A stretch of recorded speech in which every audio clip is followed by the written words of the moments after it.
O Show. This is the Big O Show. This is the Big O Show.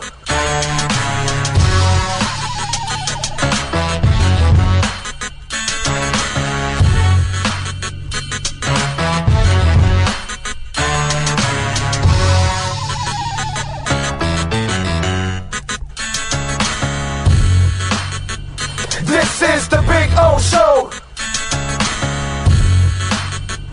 This is the Big O Show.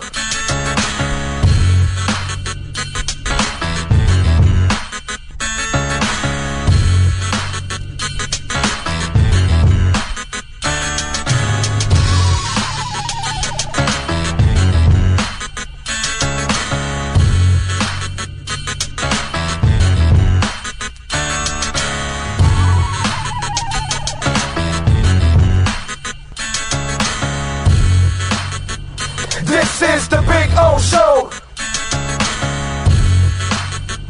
This is the Big O Show.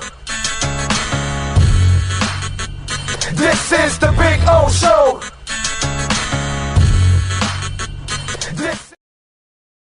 There's just one place to get our lowest payment on the new 2025 Acura Integra. $289 a month. It's the Season of Performance event at Acura of Pembroke Pines. #1 in the USA. When presenting an award to an employee, athlete, executive, or fantasy GM, make sure you call Orvieto's Awards and More. For 35 years, these custom award specialists have been providing plaques, trophies, custom framing, while providing state-of-the-art laser and computerized engraving, UV printing, and glass crystal etching. They do all their engraving and printing in-house for quality control. Call Charles at 305-949-8098 or visit them at orvietosawards.com. Orvieto's Awards and More, where recognition is rewarding.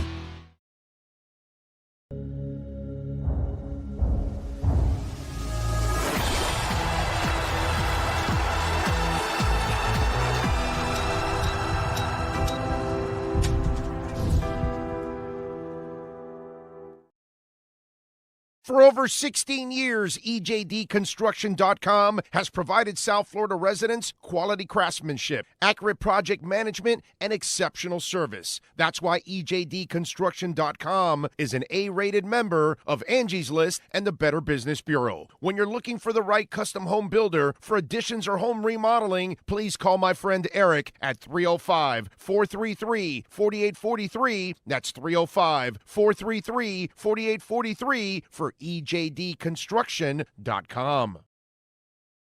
There's just one place to get our lowest payment on the new 2025 Acura RDX. $399 a month. It's the Season of Performance event at Acura of Pembroke Pines.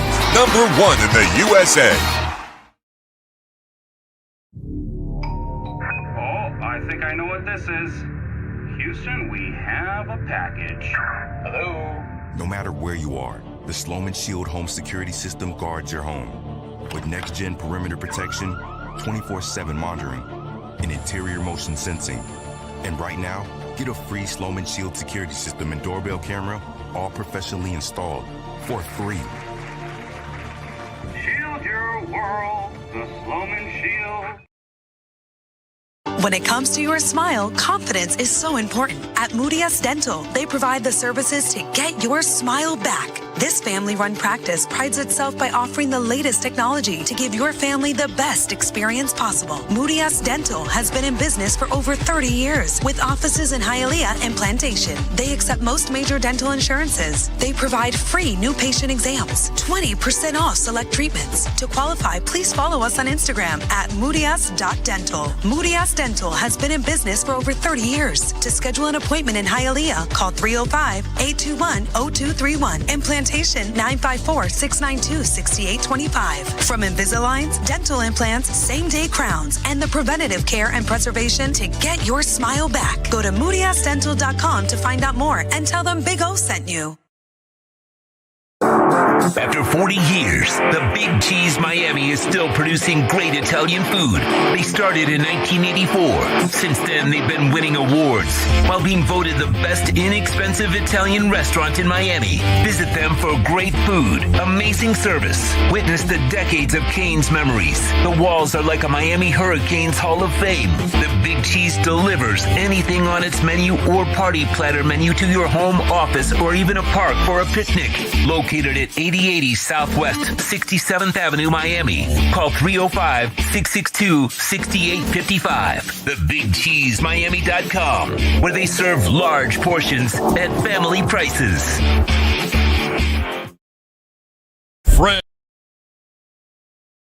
Friends, Romans, and countrymen, epic deals await you at Toyota of Hollywood. You don't have to battle to get discounts of up to $4,500. Your chariot awaits. A Toyota Corolla, not $24,000, $19,988. Step into our arena where everyone is victorious at the #1 volume Toyota dealer, Toyota of Hollywood, on 441 between Hollywood Boulevard and Sheridan Street. Open till midnight.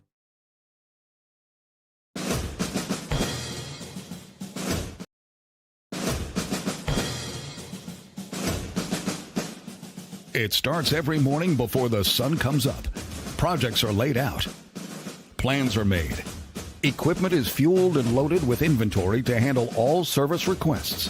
Orders are given to an army of skilled landscape maintenance professionals, certified arbor trimmers, irrigation technicians, and licensed pest management experts who fan out to communities and businesses all over South Florida.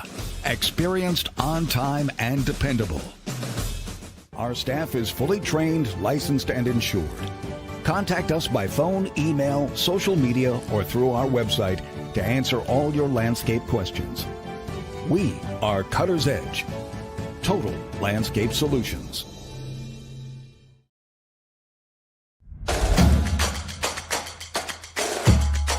Welcome to Caneswear. New store, new items, same great experience. Family owned and operated since 2010, Caneswear has the latest merchandise from the Miami Hurricanes, Miami Dolphins, Florida Panthers, Inter Miami CF, and more. Come visit us at our store in Davie on University Drive, just south of 595, or online at caneswear.com. Caneswear, the spot Miami fans shop. Before you buy or lease a Honda, Volkswagen, Hyundai, or any other model, compare Subaru, rated #1 in safety at Subaru of Pembroke Pines. Buy with 0.9% financing, 0 down. Forester with symmetrical all-wheel drive, $259 a month. Crosstrek with symmetrical all-wheel drive, $239 a month. During the Subaru A Lot to Love event at Subaru of Pembroke Pines, South Florida's #1 volume Subaru retailer. If you're looking to take your home or business to the next level, then RM Contractors can assist you. RM specializes in new residential turnkey, new commercial turnkey, home and office remodeling. Call them for free estimates. Serving all of South Florida, licensed and insured. Call Ray, 305-345-3649. You work hard to create the perfect atmosphere. You dream it, we'll build it. RM Contractors, 305-345-3649. Or Instagram at RMC Fisher Island.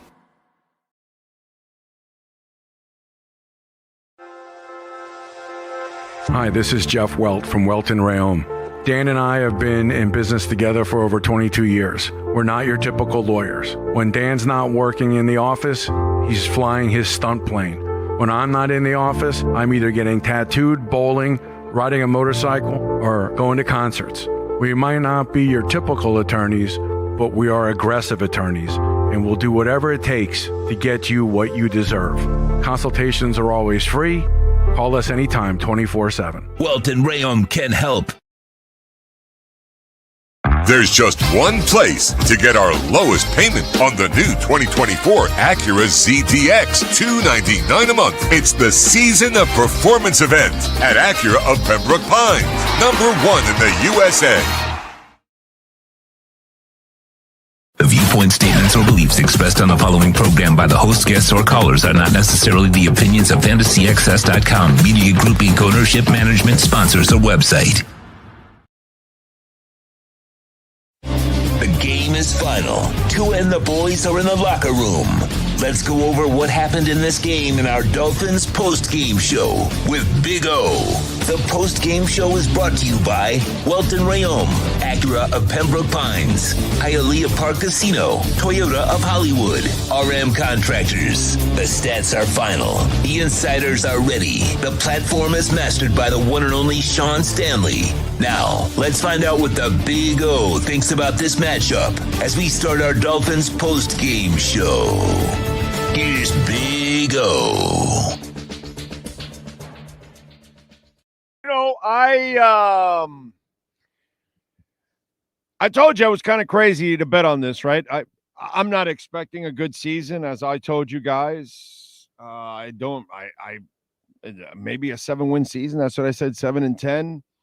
I didn't expect it to be this bad to start off. Like, this is absolutely freaking horrible. And we've talked about this throughout the offseason on what kind of a year this was going to be, because it's a very thin roster all over the place. You know, you have no secondary. It's very easy to attack this defense because all you need is a quick passing game. And if they cannot stop the run, and it's really hard to ask a bunch of young guys, whether it's on a guard or the young defensive tackles, all of a sudden to come together and become like these pillars of stability.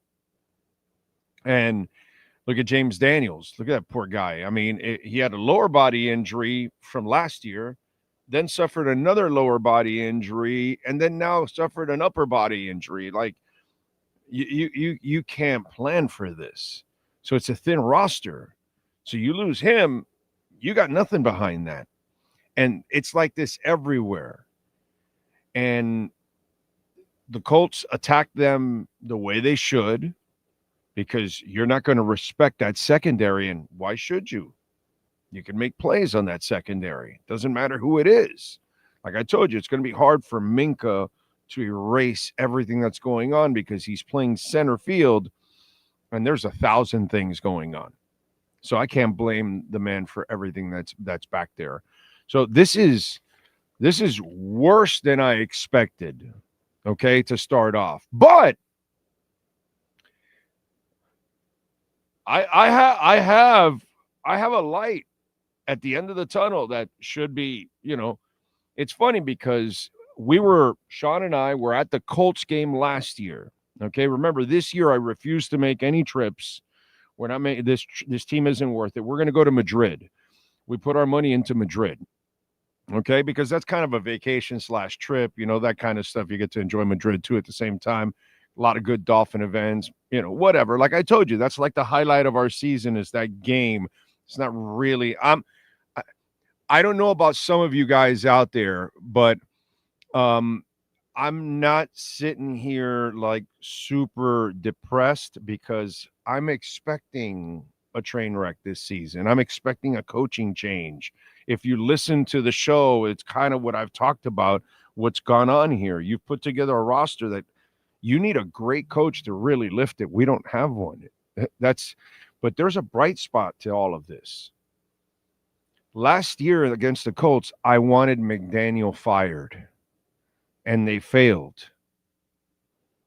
Well, here we are again against the Colts. You lose 2 years in a row to a Tennessee team that you're not supposed to lose to. Hell, we had one of the best defensive coordinators just have a brain fart against Tennessee and not want to blitz the mayonnaise kid, and he goes and he drives for the 2 touchdowns. Think about this. Has nothing to do with McDoofus. That defensive coordinator is supposed to be known as a badass, right? When he has, with our players, he decided, no, we're not going to blitz mayonnaise, and he's going to come back at us and win. And then you lose to him again last year.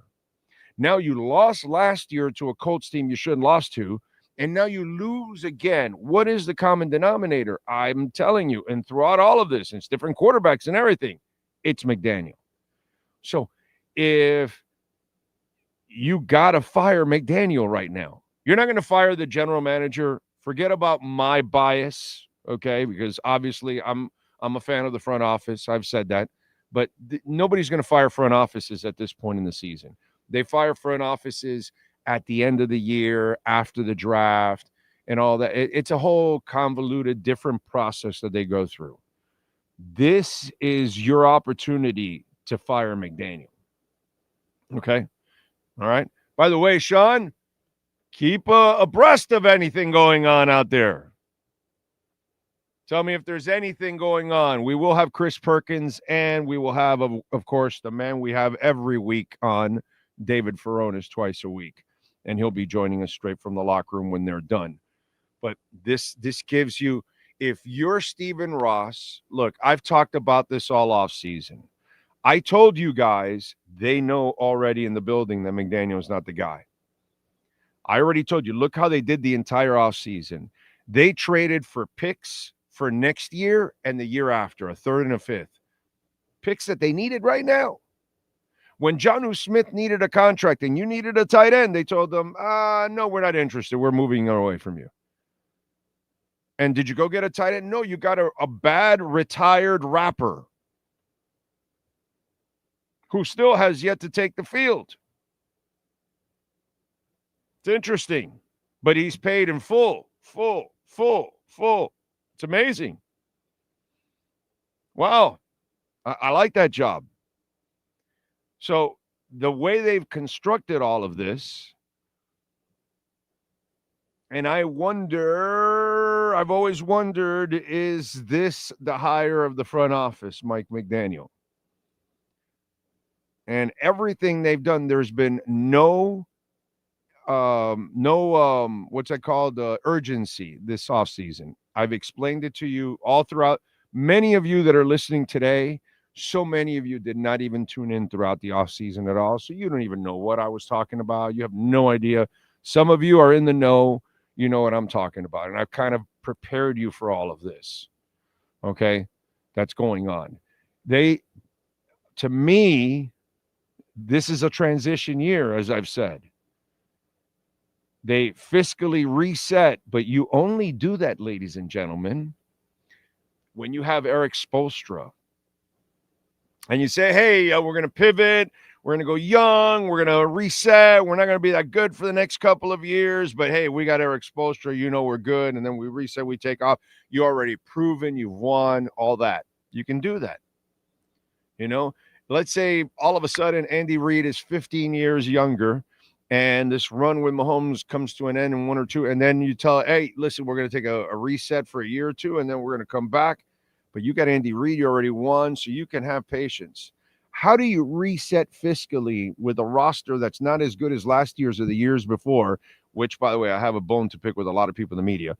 And you bring back a roster that's a fraction of what it was before, and you expect a coach that's not very good to lift you. Are you out of your mind? And then if you have a shitty year with Mike McDaniel, how do you sell McDaniel to you in 2026? You can't. That's why there's a transition. And people, they've never changed coaches inside the year. Well, guess what? There's a first for everything. Just like they told me, hey, they don't lose the home opener. Well, they lost it. I mean, the season opener. Well, they lost it. There you go. This is your chance now. If you saw players defect, front office people leave, you saw changes, and there clearly the signs were that people were not happy with that coach. And then they sell you all this bullshit that a lot of the writers chew it up and write about, and this whole chemistry thing, and they're in slip and slides and all that bullshit, and we're there for bonding. And what did I tell you guys? Go look at the Twitter feed and everything. You don't bond then. You bond during the season. You bond when you come back from games, when you come back from 10, 20 down, when you beat really good opponents, when you overcome adversity, that this big pass rusher goes out, but you still find a way to win, or your left side of your line gets injured and you find a way to win, or whatever. That's how you build team chemistry. That's how guys believe in each other. Okay, that's how the Panthers became the Florida Panthers. They had to go to the trials and tribulations of getting to the playoffs and then losing in the playoffs and then succeeding in the playoffs and then winning in the playoffs. The Dolphins, we all want to have, because we live in this microwave world where we would just want to put it in there and put a goddamn minute on it and it's cooked. And so we think we're going to go from a shit franchise to a Super Bowl champion or to an AFC champion just like that. No, it's not going to happen that way. And especially when you don't win at the line of scrimmage, like we've talked about over and over and over and over again. Now, they drafted fat guys for the line of scrimmage. But they're young. We got to give them time. So I can't expect Zeke Biggers, who was inactive, Phillips, Grant, and Savania. I can't expect all these guys to become dominant right now or anything like that. I got to find out. I got to give them some time. Hell, at this time next year, I'm sorry, Sean, were they calling Chop a bust?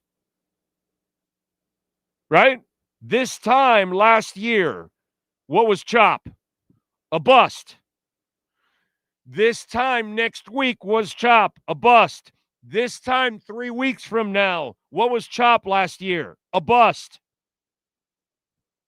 So I can't give young guys. I'm not even going to look at those guys right now and say, oh, it's their fault. I'm not putting the weight of the world on young people. That's unfair. You just lost all your leaders and stuff like that. This is why you are what you are right now. And this is why you can't sell me, Mike McDaniel. That's why you had to fire him last year when I said, when the Colts game, at this same game last year, Sean and I were at an Indianapolis bar where a bunch of Dolphin fans we met with and all that. And I said it then, fire his ass, go after Vrabel. And this is what I'm saying. Fire his ass and put Weaver in place and find out what you're already stuck in the season. Okay? You didn't want to go through the embarrassment of firing McDaniel in the offseason because you just gave him an extension. It'll look bad. Now you have cause. Are you going to wait for more weeks to pile up? Because look what you did against the Colts. The Bills are a couple of weeks away. Is this what we're going to do? That's what I'm telling you. That's what they should do. They should fire his ass. When you come out and lose the way you lost today against that team, they made Daniel Jones look like a rock star tonight, dude. Okay? A rock star. Come on, man. I mean, this is embarrassing. Don't forget, folks, to smash the hell out of the like button. We got 1,000 watching, got 179 likes. Please, please, please do it for Sean. I would say to do it for the Dolphins, but they don't deserve you people. Like I've said 1,000 times, bro. Dolphin maniacs, sports babe, Big E. God bless you, Big E. We're there with you, my brother. We're with you all the way, man. Prayers to you, man. You're going to get through this, dude. But, and all of you, all 1,000 of you, they don't deserve you. They don't deserve any of you people, dude. They don't deserve you people. The Dolphin fan base is such an amazing group of people, dude. And they put up with a bunch of bullshit. And by the way, shame on many, many, many members of the media that feed you guys a bunch of bullshit about because they are afraid that you won't read their stuff if you give them the truth about what's going on with this team. And they feed you a bunch of bullshit about, well, if this goes well, you can win 10 or 11 or 12 games because their editors will not allow them to give you the truth. You know? It's kind of like Heat writers will not tell you, you have no shot at any stars. You don't have enough picks. You don't have enough cap space. Your team is not doing it right. But there's not enough people that follow on the beat that have enough balls to, say it. Say it. You're doing it wrong. We will give it to you, bro. We will give it to you. So appreciate it. Remember, you can make a donation to the show, Cash App or Venmo at Cash Big O Show. That is Cash Big O Show, Cash App or Venmo. You can make a Bitcoin, Ethereum, Chainlink, Solana donation. We always appreciate that. Thank you, thank you, thank you. Let me go to Venmo first. Rob Erickson, appreciate you, sir. Thank you for the donation and appreciate the dedication. We'll get through it, dude. You know, I'm going to be 59 next month. October 1st, I'll be 59. Okay, and the following month, I'll be celebrating a month and 59 years with the Dolphins in Madrid. And, you know, it is what it is, dude. We've been through hell and back. We can't do anything about it. You know, what can I say, man? You know, it's just rough. We got to get through it. It's reality, but we can be honest about it. You know, it's like somebody was asking me, he goes, oh, man, I didn't want to listen to you in the offseason. I go, bro, I just live in reality. You know, that's all. I know what I see. I expect a great season from the Canes. So far, it's been on target because I think Mario's turned more the corner than McD ever has. And they look more like what you need to win. I'm expecting a good season from the Canes, not one from the Dolphins. I expect the Florida Panthers to go out and kick ass, and I expect the Inter-Miami squad to choke. Okay? I'm sorry. That's just kind of the reality of the way I live. I can't live it any other way. But doesn't mean I'm going to abandon my teams. I love my teams. We're just going to hang in there and hope for the best and hope that they figure it out one day. Yay, the Panthers figured it out. Maybe the Dolphins can figure it out. Ray, thank you, my brother. Appreciate you. R&M Contractors. Check them out on Instagram, RMC Fisher Island. Great work. If you need work in South Florida, home or condominiums, call my guy Ray. He says, embarrassing performance. Absolutely crazy, dude. Thank you, Ray, for the love on Venmo, Cash App, or Venmo at Cash Big O Show. That is Cash Big O Show, Cash App, or Venmo. Peter German, we tell you, Super Chats, I will read the Super Chats, but by the way, YouTube keeps 30%. That's why we kind of encourage Cash App or Venmo, because we keep 100%. That's better for Sean and myself to survive. Peter German on Venmo, disgraceful. Nothing they said would change what happened. They abandoned the run one play after gaining 7 yards on first down. Tua set up for failure. However, he does not use all of his players. Fire this coach. Whole damn joke of a front office. No more continuity. Bullcrap. Although, Peter, I will say, today was Tua Tagovailoa's worst performance as a Miami Dolphin. Okay? I'm a big Tua guy. Everybody knows it, okay? I personally would not have drafted him, but I do believe in his ability to spin the ball, okay? But he has to be in the right offense like he was in Alabama. Like when you have an unathletic quarterback, you got to have the right offense. You notice how he says they abandon the run right away? With these kind of quarterbacks, you can't abandon the run. But today there are no excuses for Tua. He made 2 stupid interceptions. The Latu one, the guy's like 87 foot tall and he hid underneath. He didn't see him and he stepped right in there. That was dumb. And then, of course, you know who you are. You cannot carry the ball loose. If you want to play around and try to run through traffic, you need to protect the ball, bowling ball. And you didn't. So I give Tua 0 breaks on his shitty performance today. You know when I give Tua a break? He almost threw an interception, but I blame McDaniel more for that almost interception. He ran the fullback. What is it, like 13 yards deep, whatever, to try to, I mean, seriously? An unathletic fullback. Are we talking about like a really like dynamic fullback? No. We're talking about a guy that plays inside a phone booth. I'm not throwing anything out in the open field to that guy. He's unathletic. That's not who I want. He's not going to fight for a deep. outfight a DB for a position for a foot. That's a stupid call by the coach by putting that guy in that play. Okay? And that wasn't a turnover. That one just goes as a forgotten thing. But I'll tell you what went on in that play. I'm going to blame the coach on that one. I'll blame Tua for everything else. Everything else, that's his fault. I'm not even blaming McD for Tua's interceptions or the fumble. I'm not doing it. I'm a Tua guy. But I know what he is, so you have to use him the right way. And this dude, after all the Ollie shit, what did Ollie have? 2 carries, 4 yards. After all the shit we talked about, the guy never changes, dude.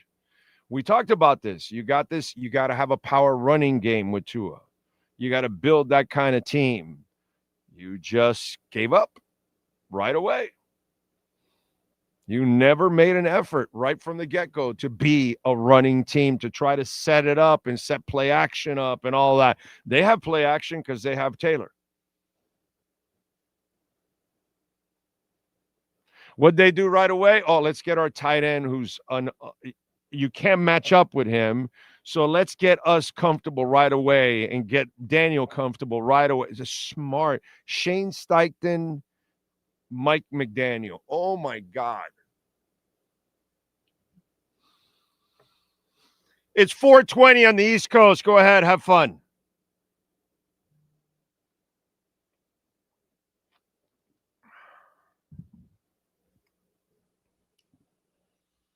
Worst game because there's so much on the line for Tua. This is the start of the season. After all this bullshit of team chemistry and all that, and the easy part is that's the other thing that you guys, oh, no, there's no way they'll win only 7 games. They're going to win 9, 10, 11 games. The schedule's too easy at the beginning of the year. Hey, why don't you run into your friend, your cousin, your brother, your father, your uncle, your coworker that was telling you, hey, no, the schedule's too easy. Go talk to him now or send him a text. Hey, remember that schedule too easy shit you gave me? What do you think about now? And they're going to go,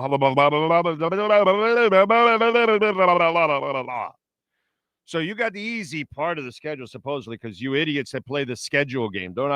I always slam everybody that wants to play the schedule game every year because you can't play the schedule game every year. You see what I'm saying? You can't play the schedule game every year.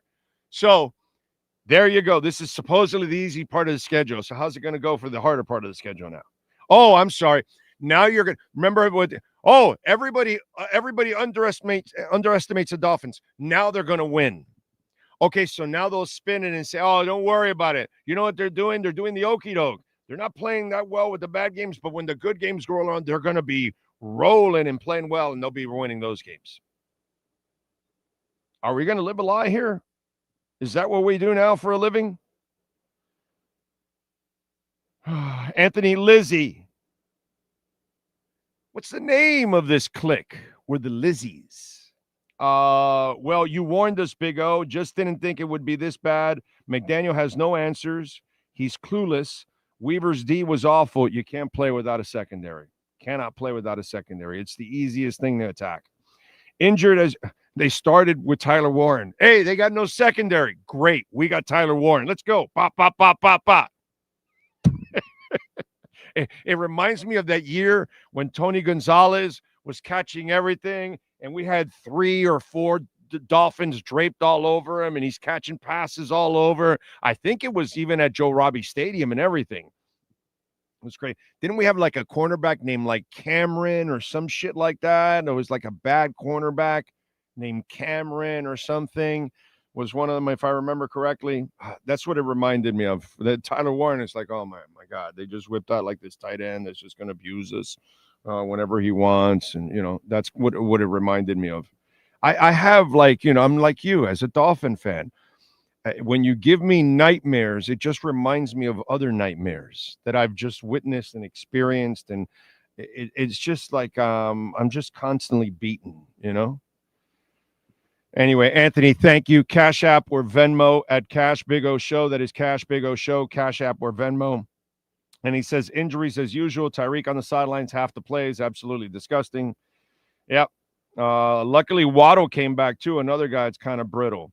Adam Pinkser, thank you for the love. I know Adam is out there in Indianapolis. Love on Venmo. I would have rather gotten a colonoscopy with a fork than endure another Dolphins loss in this building. Big O, I root for teams with two bad coaches, the Gators and the Dolphins. Yeah, dude, how did you guys lose to South Florida? God damn. Miami will beat them this week. So we'll you can join us and enjoy us winning against South Florida. We'll crush them for you. But that was weird. That's why you can't play the schedule game. The Florida Gods smitted me this weekend. I'm sorry, my brother. Hang in there. Or become a Canes fan. Steve M. Hateful Steve in the house. There's you can't do a post-game show where the Dolphins lose to plays his worst game ever and not hear from Hateful Steve. What has he got to say? Help me out here because I know very little is Tua's fault. It's 3rd and 6, and Mr. $200 million contract, not under pressure, throws the ball to H.N., who's running a 3-yard route with a guy on his back. I don't know, maybe this genius-level quarterbacking, I can't see it. There's no excuses for Tua. None. I'm not defending Tua today. I will not. I will not. With everything on the line today, it was disgusting the way he played. The mistakes he made were reprehensible. Not that you bench him, trade him, whatever. You can't trade him anyways, but whatever. But I'm just saying it was gross the way he played. That's all I can say about his performance. I cannot defend him. Rob Erickson, thank you for the love on Venmo. I appreciate you. All right, let's see what we got here on Cash App. Phil Montgomery.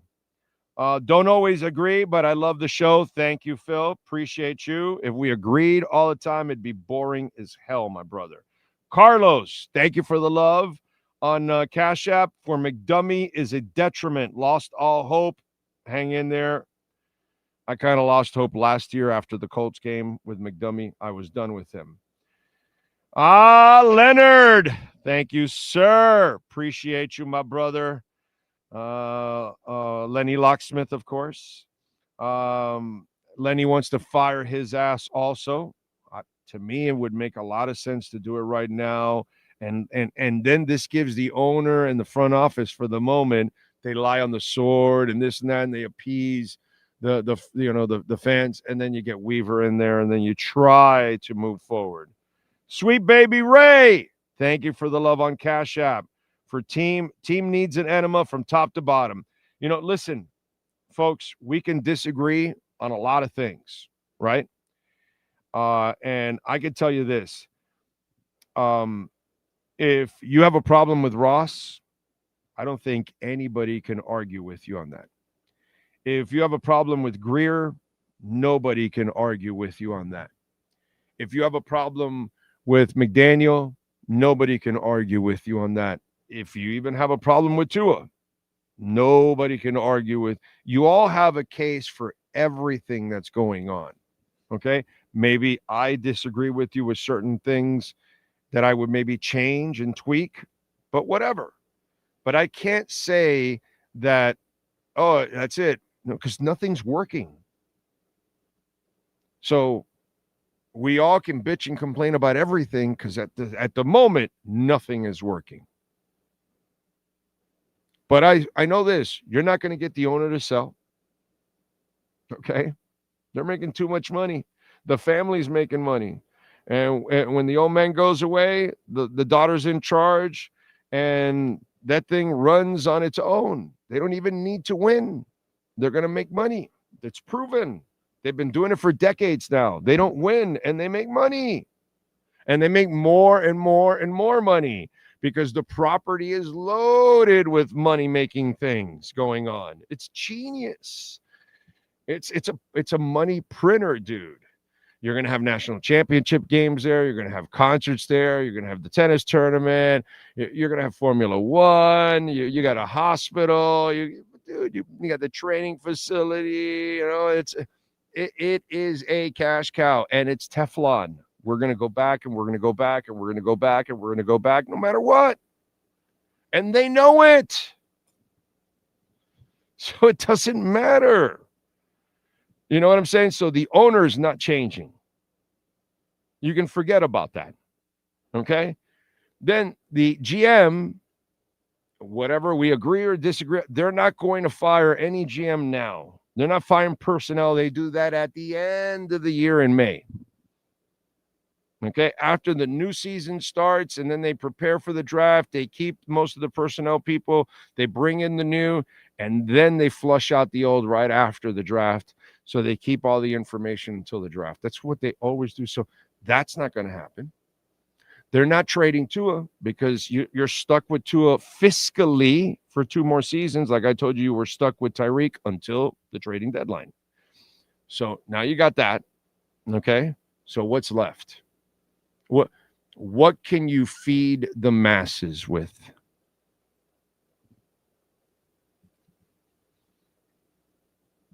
You know, you need to do something to appease the masses. Well, you fire the head coach. That's what you do. You fire the head coach. All right. Let's go with the super chats because I know a bunch of them have come in and it's our responsibility to get to them. What do we got here?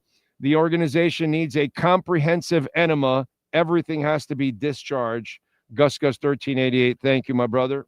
Again, can't argue with that. Nothing's working. Go ahead. Thank you, sir. Phil Montgomery, it's time, Big O. Rip into this crappy QB and crappy GM. Our organization deserves better than these chumps. Fire McDaniel today. Okay.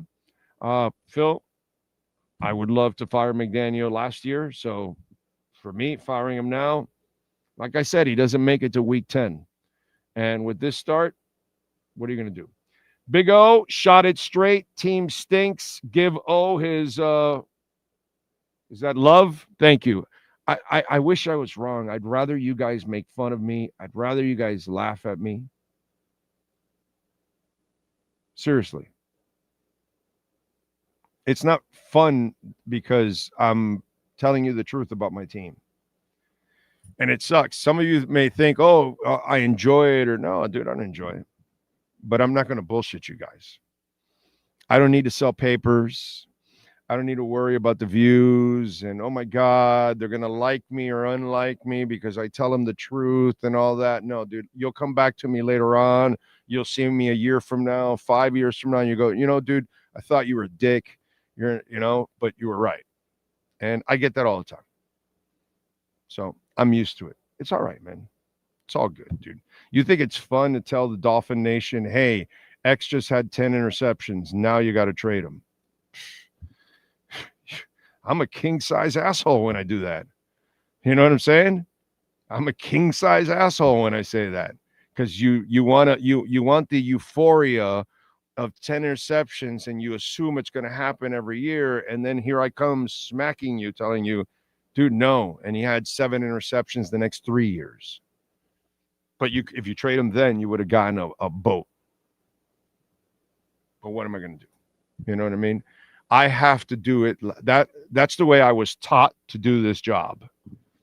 I'm a fan, but I don't do the job as a fan. I try to be as objective as possible. As much as it pains me, I have to tell you, hey, Riley doesn't know how to do it anymore. He doesn't do it like they do it in the NBA anymore. He used to do it right because that was the way you did it. Now the game adjusted and he hasn't. And I've been trying to say that for years now. Years.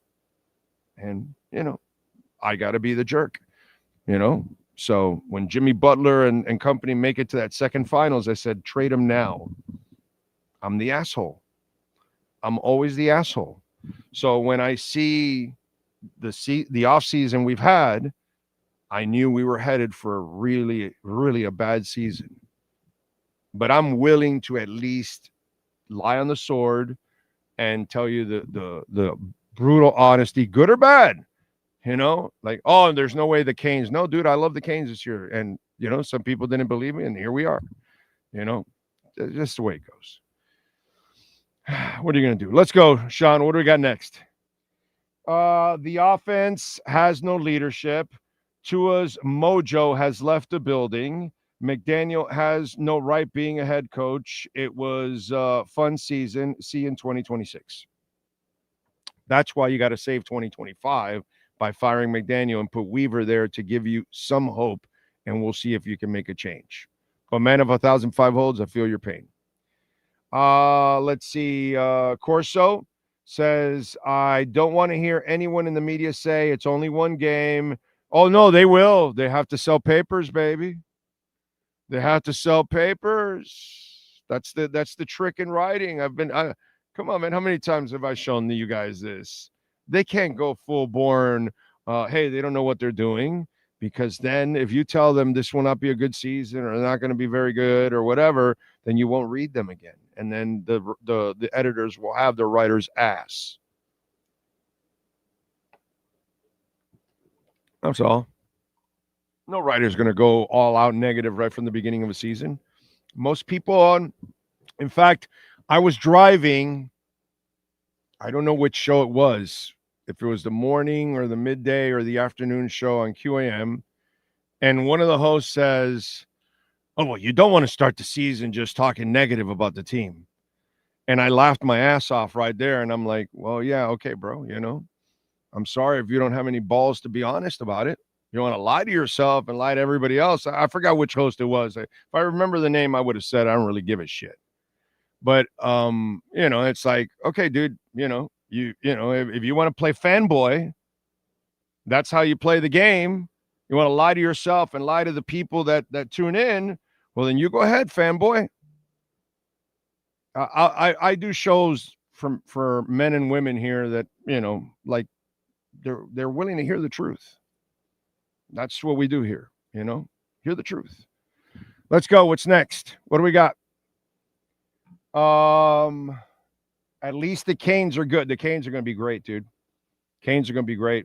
They get what the Dolphins don't. They win at the line of scrimmage on offense and defense. It makes the quarterback's life so much easier when you can run the shit out of the ball.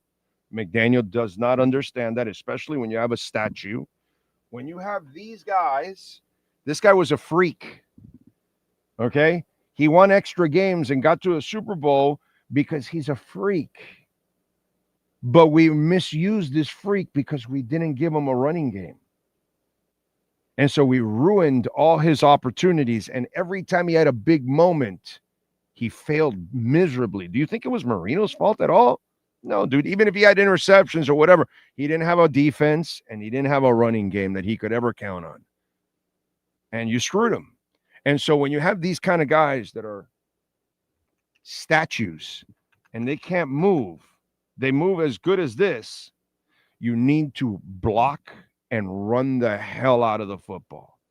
And Mario had a guy that can move last year and a guy that's really not a mover, but he blocked the hell out and ran the ball, and he hits you with 3 running backs. He gets it. That's how you got a chance to win in football. Dominate on the O-line, dominate on the D-line. We don't get that. We don't get that. We never get that.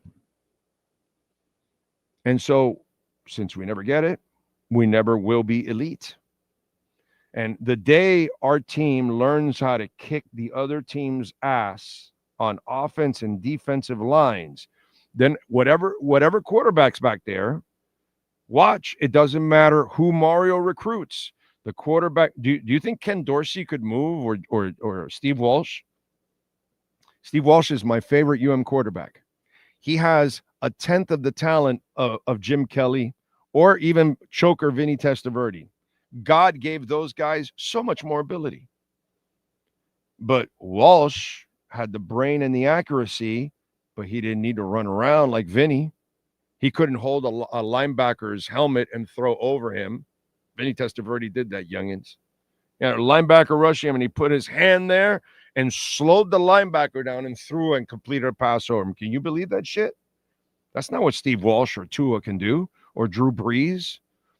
Those guys would get run over if they tried to do that kind of shit. So you have to learn what you have, and then you run it. Bob Greasy, they ran, and they had a line. We don't get that, but Mario gets that. So that's why go Canes, baby. Canes are going to have a great season. Our Dolphins are still behind. Next up, it is meatloaf diarrhea mixed with fermented fart gas. That's a hell of a name right there. When is Flipper finally going to say F this and get revenge on Flopper, the impersonating him, for 40-some bitch years? Tua and McDaniel are hot diarrhea. That was a meatloaf mouthful right there. Thank you, Meatloaf. Appreciate you. Next up, Daniel Barrios. Big O, like you, I saw the writing on the wall this season, but this was even worse than I didn't expect it to be this bad. And here's where I was way off on this one. I was still stupid enough to think that they would edge them out, eke out a win. I thought it would be a close win. Oh, man. Thank you. It is Kevin Zipri. McDaniel should have been fired at the half. Yeah, the Colts game. The Colts game is where I wanted him fired last year. I can't believe it. Next up, Adolfo. How in the hell you don't run the ball when your QB struggles? Jesus, 2-6 on most score drive. You throw the ball 3 times in a row. My Lord, stop the low-hanging fruit. That injury so easy. I mean, McDaniel doesn't do anything that makes any kind of sense. Next up, got to catch up here. O'Shea Morris, good to have you back, my brother. Stop just blaming Mike. Did I not say this was Tua's worst game ever as a professional with everything on the line? I don't know. Some people, maybe O'Shea has hearing issues. You know, they do have some places you can go to, O'Shea. Okay. By the way, I tweeted it before the show even started that this was Tua's worst game ever. I don't know. Let's see. Edward Blasco. Time to fire everyone, starting with McLoser. They're not going to do it. I explain the reality of it all. On, you know, if anything, only one guy can get fired now. Another guy possibly could get fired in the offseason, and the other guy will not ever sell. There's no chance. When your family's printing money, are you going to turn off the printer? I'm sorry, is Rolling Loud stopping? No? Are they stopping the F1 race? No. Cirque du Soleil's not coming to town anymore? No. The NFL leaving? Are the Canes leaving? I'm just wondering. Jazz in the Gardens. Are they closing the hospital down? Just wondering. By the way, you know what I don't know, Sean? Do they charge you for that gondola ride from one end of the parking lot to the other? But if they do, gondola making money too. Parking making money too. Come on, man. You're stuck with the family owning it. Okay? You just stop already with that. I try to bring and keep you guys in reality here. Okay? I get it. You're emotional. You want to fire everybody. You want them to sell a team. That's not the reality. Next up. That's it? We're done. Oh, okay. Adolfo Foliaco. Big O, I'm not sure if Anthony Weaver is the guy. Sorry, but I maybe my ignorance, but I don't know how anyone can survive this season. Please educate me. You can't play without a secondary. It's a quick passing game. Your defense, your edge guys aren't going to get there in time, unfortunately. What you're asking Weaver to do this year without a secondary is nearly impossible, dude. And they were smart. They said, oh, they have no secondary. Let's attack them with the one thing you cannot match up with, Warren. Even if you had a secondary, he would be the one guy you can't match up with. Well, now you have no secondary, you'll never match up with him. So my point is, you're not getting out of this. You are where you are right now. Get that guy out. He's not a leader of men. Weaver is. You can then put Bevel in charge of the offense. He has offensive coordinator experience. Weaver, I think, brings more of a physical nature to the game. I think he will simplify things to the point where you'll get the running game and try to get the offensive line moving more to then fundamentally elevate the offense where it should be. But Mike McDaniel wants to be too fucking fancy, and you're paying the price for it. Please smash the hell out of the like button. Next up, it is Michael Moorhead. No way, Biggie. Smith decided to do the shakedown after the draft when Tyler Warren was on the board, and now we're stuck with 3 projects at defensive tackle and shit at tight end. Management sucks, man. Okay? I mean, it's not working. I can't argue with you, my brother. I can't argue with you, but I'm just telling you they won't be making any changes in management right now. Next up. Birthday salami. She wants it. You do not want to overreact, but given the narrative to come out like this is alarming. Maybe fans owe Ramsey, Elliott, and even Tyreek an apology. McDaniel coaching like he's back on the sauce. Now, I won't go that far, but McDaniel has no respect in the locker room, and they know it.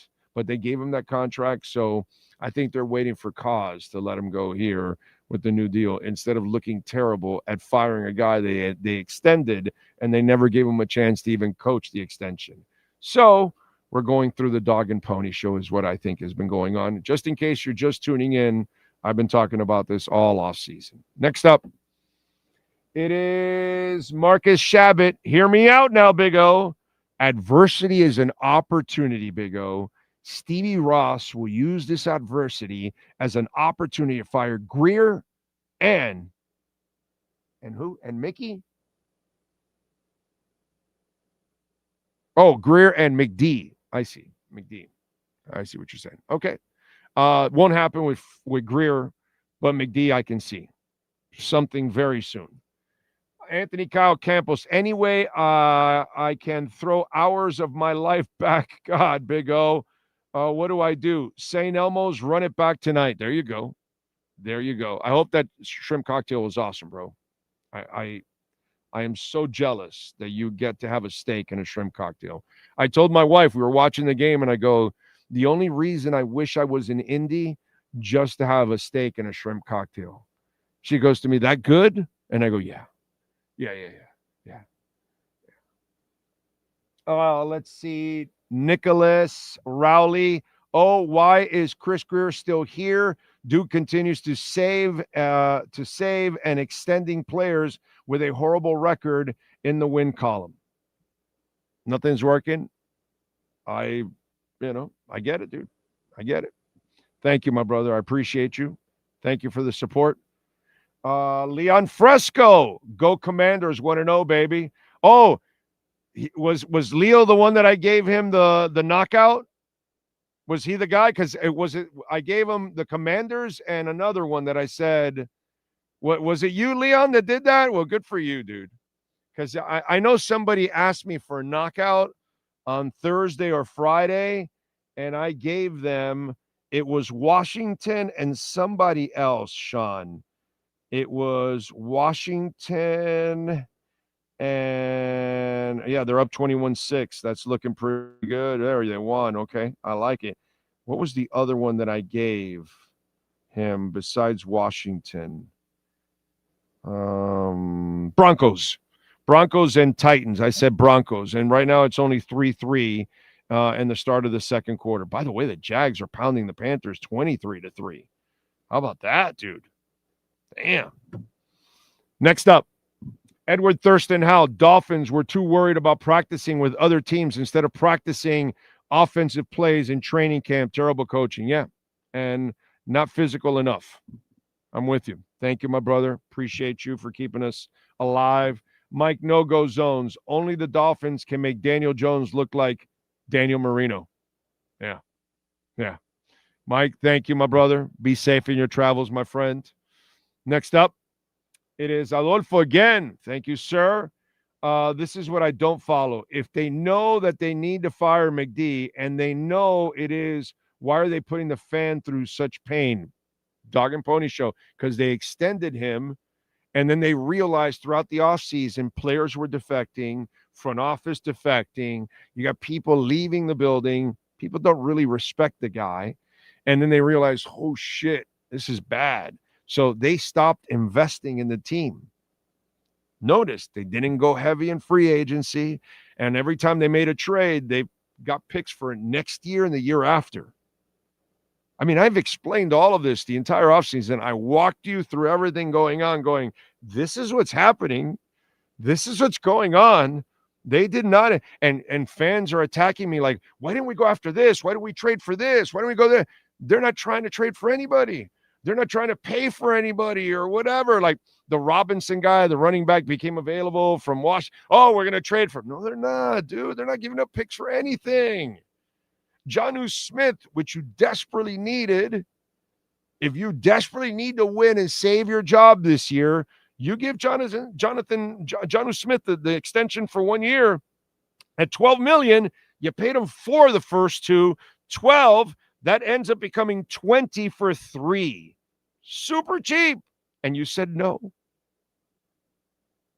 And you said no.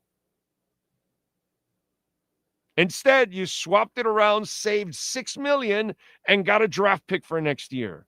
Like, if that doesn't tell you they have no interest on trying to really compete this year, I don't know what it is. And so if your coach is not really good enough to overcome, like, God, I hate this. Oh, but you know what? No, I don't actually. I'm sorry, because I always have to go back to Shula and say, well, you know, in the strike here, we had the scabs, and Shula got the scabs and went 4-1, and he had Woodstock, and he had 2 different quarterbacks, and he found a way to make it a Super Bowl. But I have Eric Spoelstra.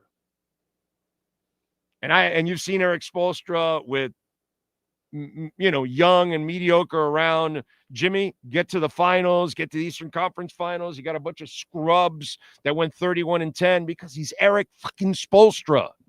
Because he's our goddamn Don Shula in basketball. You think this guy's Don Shula? You think this guy's Eric Spoelstra? Hell no. So if you didn't invest in the team, and you don't have a good coach, you don't have Eric Spoelstra, you don't have Don Shula, guys that can make wine out of water, they can squeeze blood out of a rock, you know, all those stupid sayings that they've got. Those guys could do that. This guy can't. So you're going to have a shit year, and all of a sudden you're going to have a shit year because, oh, this is a fiscal reset. Oh, nothing to look at here, folks. We're going to come back next year with Mike McDaniel. No way, dude. There's no way. Don't you read that? Don't you see that? So because they screwed up, they now have to go through the stupid dog and pony show, and now we'll watch him fail like he is, and then eventually they'll have cause. Oh, well, we know we got to try to save the season, and we've got an Anthony Weaver here who is ready and a young man that can take charge, and, you know, and Darrell Bevel has run an offense before and all that, and at least I'll have some hope. That's all I can tell you. That's all I can tell you. I can only read the room, see through the trees over and over and over and over and over again for you guys and try to help you out with that. And I don't know how many times I've nailed it with the Dolphins in 35 years. Everything going on, there's no way you're selling me the guy for next year. So you're going to make a change this year. At some point, you're going to make a change. Because your roster's so thin, you know that guy can't make this work. There's no way. Next up, sir. Remember, Cash App or Venmo at Cash Big O Show. That is Cash Big O Show. Cash App or Venmo. You can make a Bitcoin or Ethereum donation. Chainlink or Solana too. You can make also here on the show. Lordful, again, thank you, sir, very much. Sean and I appreciate that. Finn's organization does not care about fans. No, dude, that no NFL team gives a shit about the fans. You guys are pocket change. They care about the advertising, the suites, and the television money, all that stuff. That's what makes them the big money. The seats, that's pocket change. You know, that's the reality. Okay? That's the reality. You guys don't move the needle. You're just like pawns in the whole thing. We're all media's pawns. They use the media. Half the media is bought.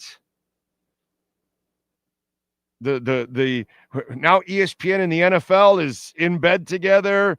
Players have the same agents that the agents have, and all the information is shared within the agency. What are we talking about here, dude? They play the media, they play the fans, and they play it to the bank. Who are you kidding? But we love it. Next up, sir. That's it? Okay. All right. Thank you for the super chats. Cash App or Venmo at Cash Big O Show. That is Cash Big O Show, Cash App or Venmo. And you can make a Bitcoin or Ethereum donation. Walter Olivares on Venmo. My 23-year-old son believes in the Dolphins. How can I tell him? It breaks my heart. Walter, don't. He's too young to handle this kind of stuff. So just say, hey, it's a transition year and we got to hope for the best. It's too much to explain the politics of everything that goes on in life. In politics or in entertainment or in music or in sports. It's just so much crap, Walter.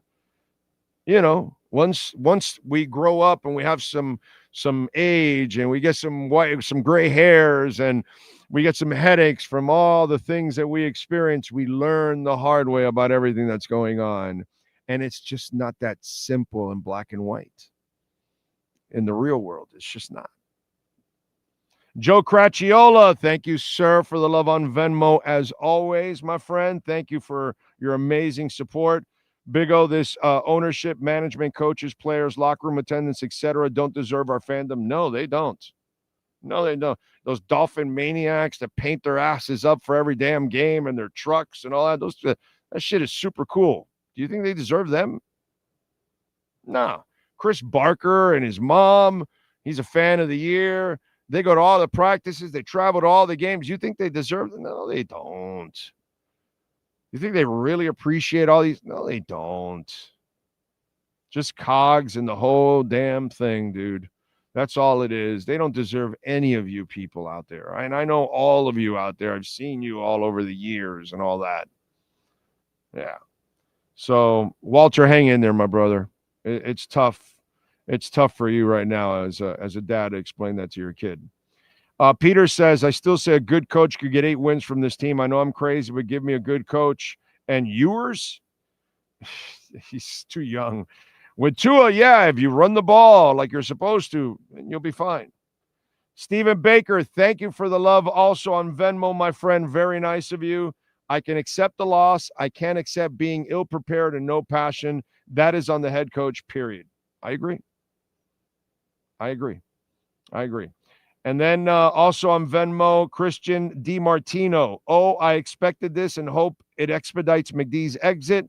But what the hell was up with Tua? I can't explain Tua today. Tua was completely off, dude. It was really weird. All right. Going to be hard to watch this shit week after week. Yeah. I can't explain Tua, dude. Shane Pupo. Thank you, sir, for the love on Venmo. Remember, Cash App or Venmo, we keep 100%, so we love that. We love the super chats, but, Big O, another fantastic signing on injury-prone prospect in James Daniels, who couldn't make it through a full game. Why does he keep taking risk on these injured Ducks? Your thoughts? Well, but the problem is it wasn't a foot injury. It wasn't his Achilles that he was coming back from. It was an upper body injury, a pec. Like, that's completely freakish, Shane. You know what I mean? Like, I kind of feel bad for our team overall when I see that. Like, brutal, dude. On Cash App, Tommy Gonzalez, thank you for the love, sir. Very nice of you. He says, for very disappointed, the defensive front seven. When you have a quick passing game and then they can run on you, okay, it's hard for you to get any pressure, okay? And the quarterback, which, by the way, and thank you for the Cash App, why don't we get to our Moody's Dental? Because, we got to find out who is our MVP. Who's the guy that was the man in this game? Well, let's go to our Moody's Dental MVP of the game. Who's last night's MVP? There's only one MVP for your family's dental care. Moody S Dental. Get your smile back at Moody S Dental. Visit them on Instagram at moodys.dental. Here's our Moody S Dental MVP of the night. It's going to go to Daniel Jones. And when your quarterback can run, which Daniel Jones ran 7 for 26 times for 2 touchdowns, and then you can throw 22 of 29, 272, and a touchdown, well, you become the Moody S Dental MVP of the game. And that takes a lot of pressure off the pass rushers because they can't, there's no time now. All of a sudden, you're not pass rushing, you're trying to defend the run. All of a sudden now, you're trying to catch a running quarterback who lets the play develop, sees the passing lanes, and he's at an advantage as always. Any quarterback that can run is always at an advantage because he's unaccounted for. You know what I mean? So he punished Miami, he punished them in short yardage situations. You got a big guy, use him in that situation also. This is part of the game. This is why he gets our Moody S Dental MVP of the game. And that will be a problem for this team the entire year. The entire year, this secondary can be attacked easily. It'll be a short passing game. It'll be a quick passing game. It'll be the tight ends. If a team has a playmaking tight end, this is the best secondary. If you have a fantasy team and you have a really good tight end, they're playing the Dolphins secondary, you are loving life. You got high percentage passes. Well, guess what? In their receiving, okay, Tyler Warren, 7 for 76. Jonathan Taylor, 3 for 27. Mo Ali Cox, 1 for 20. So you ended up getting a couple of people involved that aren't necessarily wide receivers in the process, which, of course, makes it a lot better for your offense. Higher percentage passes. Those are going to attack your shitty secondary. So if you can't cover backs, you can't cover tight ends, and then if your slot receiver is active, you are going to be screwed, and you're not going to get to the quarterback because they're going to be able to – they don't need to sit back there and wait for 3 seconds and wait for the long passes to develop. And yet they still had time to do a couple of those. And why? Because you can run. If you have Jonathan Taylor, you can't just go all out. You go all out, you get bit, boom, and they hit you over the top. So, Daniel Jones looked like a superstar today. You can look like a superstar too. Get your smile back. Call our friends at Moody S Dental in Dade, 305-821-0231 in Plantation, 954-692-6825. Invisalign, dental implants, preventive care, or cosmetic surgery. Get your smile back and visit them on Instagram at moodys.dental and tell them that Big O sent you. Daniel Jones, our Moody S Dental MVP of the game. The MVP of the night is brought to you by Moody S Dental. From Invisaligns, dental implants, same-day crowns, and the preventative care and preservation to get your smile back. They accept most major dental insurances. They provide free new patient exams. To schedule an appointment in Dade, call 305-821-0231. In Broward, 954-692-6825. Follow them on Instagram at moodys.dental, providing MVP smiles every day of the year. Folks, don't forget to smash the hell out of the like button. Very, very important. Thank you already. 490 have smashed it. Appreciate it. Chris Perkins will be joining us soon. David Furonis will be joining us soon. So we'll have a little fun with those guys and see what the reaction is. That locker room has got to be absolutely muerta. I mean, crazy to be dealing in that locker room right now. And I've had those experiences myself, so I know what it's like. I've been a beat guy. I've covered the team on the road, at home. I've been in those bad situations, and this is not fun because you've got to answer a lot of stuff right now, and you really don't have the answers to everything that's going on. That's the frustrating part about it. You don't have the answers. Is there an answer for the secondary? You tell me. Is there an answer for the offensive line? The offensive line was one of those situations that too many assumed that was going to just come together right away. And it's just a lot harder. All right, let's do it. He's ready to go. He's locked and loaded with our EJDconstruction.com postgame report by the one and only Chris Perkins. Time to go to the locker room, Miami Dolphins fans. Let's find out what's percolating with the one and only Chris Perkins in our EJDconstruction.com Miami Dolphins postgame report. Oh, Perk. Yeah, Big O, that was unexpected from my end. I'll tell you that, man. That was just ugly. Yikes. I'm expecting an ugly season, but I thought they could eke out a win here. I thought they could, but then again, I thought the same thing last year when I was in Indianapolis for that one, and I witnessed, the loss. So, it just gets more baffling to me. Perk, how was that locker room? I would imagine it was a freaking morgue because nothing went right. Dejected. That's the best way to describe it. They were dejected, Big O. I mean, look, we've been in the locker room for 56-19 at Buffalo, 48-20, or 56-19 at Baltimore, 48-20 at Buffalo. This was along those same lines. And this was a season opener, though. So those two were in the season. This was a season opener where you thought the Dolphins were the better team. At Baltimore, probably not the better team. At Buffalo, probably not the better team. You thought they were the better team in this road loss. And to open the season like this, after opening the season 3-0 in the McDaniel era, knowing how much pressure is on Chris Greer and Mike McDaniel, knowing that Tua's got to stay healthy and this offensive line has been revamped, and after all the talk about Tyreek and not being a team captain, blah, blah, blah, they just looked unprepared. They weren't sharp. They didn't look motivated. They didn't look like a well-coached team. Tyler Warren is coming out there running all kinds of stuff on them. The Lou Anarumo's defense is shutting them down for the second time. Remember, he did this with Cincinnati in 2022. They just look unprepared from all angles. We saw Steve Ross walking out of the locker room, and he looked just as stunned as the players in the locker room. So I would say everybody was just dejected. That's the best word I can think of.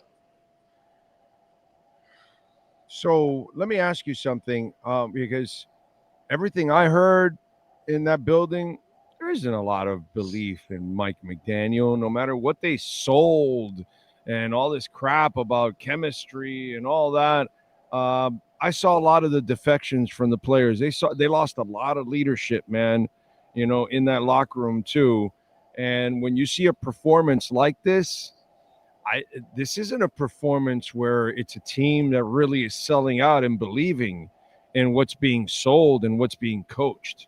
Because, like you said, it lacked emotion, it lacked direction, it just lacked fundamentally anything that you would resemble winning with. Yeah, we're going to see if they're able to just flush this thing and move on to next week. Look, as I told a couple of those players in the locker room, and I said earlier today, that now New England is must win, right? Because the game at Buffalo on Thursday night is pretty much a loss. It's been a loss ever since it was on the schedule. Yeah. And if you start 0-3, you've got to win next week. You've got to. And so, Big O, I think that this was just such a total loss that perhaps it might be one of those games where it is easier to kind of flush it and say, that's not us. That offense didn't work, defense didn't work, special teams, the Matthew Judon running into the kicker extends what turned out to be a 17-play drive. And if I'm not mistaken, after the penalty, they convert a 3rd and 6 and a 4th and 2. And so it's just like it's total system failure. So I'm thinking that as opposed to a game where, you lose at the end and it's heartbreaking and it's crushing, that maybe it's easier to flush this one and say Tua's not going to have another 3-turnover game, and maybe they won't have as many injuries as they had this game. Storm Duck, James Daniels.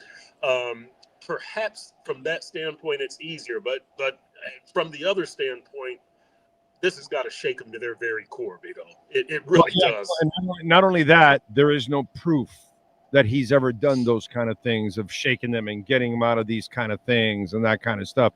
Here's what I would say to you, because I would have fired him last year after the Colts game. Does this start to fuse on firing McDaniel? Because I believe he will be fired in the season at one point. But I didn't think it would be this early that he'd like to fuse. I thought he'd kind of survive here because he had some games that are winnable. But if you start piling the losses, why would you continue keeping McDaniel employed? Why not at least? You're not going to fire the GM. That'll happen if you're going to do that, it'll be at the end of the season. So it's the draft. It is the personnel. All that stuff is at the end. Steve Ross is not going to sell the team. The family's printing money. You can forget about all of that. Right. But the one change that you can, go to the Wolves is McDaniel and put in Weaver. And does this start the clock right now where you say, well, if this thing starts to spiral in another week or two and more losses, you do have to kind of think that maybe just like, Cam Cameron or whatever, you have to make a change at one point. Well, Big O, I think the reason that you keep McDaniel around is Tua, right? Because he is kind of the Tua whisperer. And once he's gone, once McDaniel is gone, Tyreek is probably not coming back next season because of his salary cap hit, right? He's going to cost over $50 million on the cap. And so if McDaniel goes, then I think that the hope for a great Tua season leaves. Once that leaves, you might as well get something for Tyreek. And now you're on the road to a rebuild, not a restart, not a soft reset, a rebuild. If you look at this season and there's no McDaniel and you say, well, without McDaniel, Tua probably won't be the same, or maybe nobody can reach Tua, or maybe Tua's mind leaves. It really starts a whole domino effect. And look, Big O. I disagree with you on that one because let me ask you something. Yep. Why didn't they run the ball at the beginning? Why didn't they use Ali? It's Mike McDaniel. It's Mike McDaniel. He doesn't run the ball. He doesn't run the ball. So here's where you and I are going to completely disagree on this. Okay. He is not a Tua whisperer. If you're a Tua whisperer, you go look at Alabama and you run the goddamn ball, and that's how Tua becomes effective with play action, with a real running game, with fear of a running game. Yes. If you have no fear, correct. But Big O, we've known this. Live without a running game and survive, not win a championship, because that was proven he couldn't win a championship, but he can do freakish shit because he's a freak. Tua's not a freak. He's an elite passer, but he's not a freak. So for these kind of guys, you got to do what you did with Greasy. You got to run the goddamn ball. Right. So you can't be a Tua whisperer until you understand you've got to run the ball to really maximize the statues, the Peyton Mannings, the Tom Brady, right. the Tua Tagovailoas, the Drew Breeses, the statues that can't move. But Big O, we've known this. We've known this since 2022. I've been writing this. I've been saying this, that you need a running game. And Mike McDaniel. But, the Tua whisperer from the standpoint of Tua was down in the flow era. He was beaten down. Like his confidence was down, and Mike McDaniel brought it up. But you're not maximizing Tua. I had a program director at QAM that hated me. Yeah, I was down too when I had a program director at QAM that hated me. I know how it's I know how it feels, Perk. Yeah. But Big O, here's the thing that like Mike McDaniel, the run game coordinator in San Francisco, is so in love with his pass game.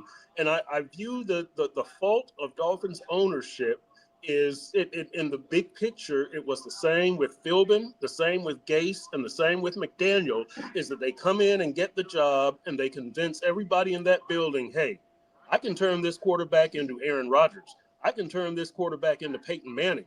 I can turn Tua into whatever. And ownership is like, oh, yeah, you're right. We see what you've done in the past. It's like, no, these guys need a running game. And I've been saying this forever with Tua.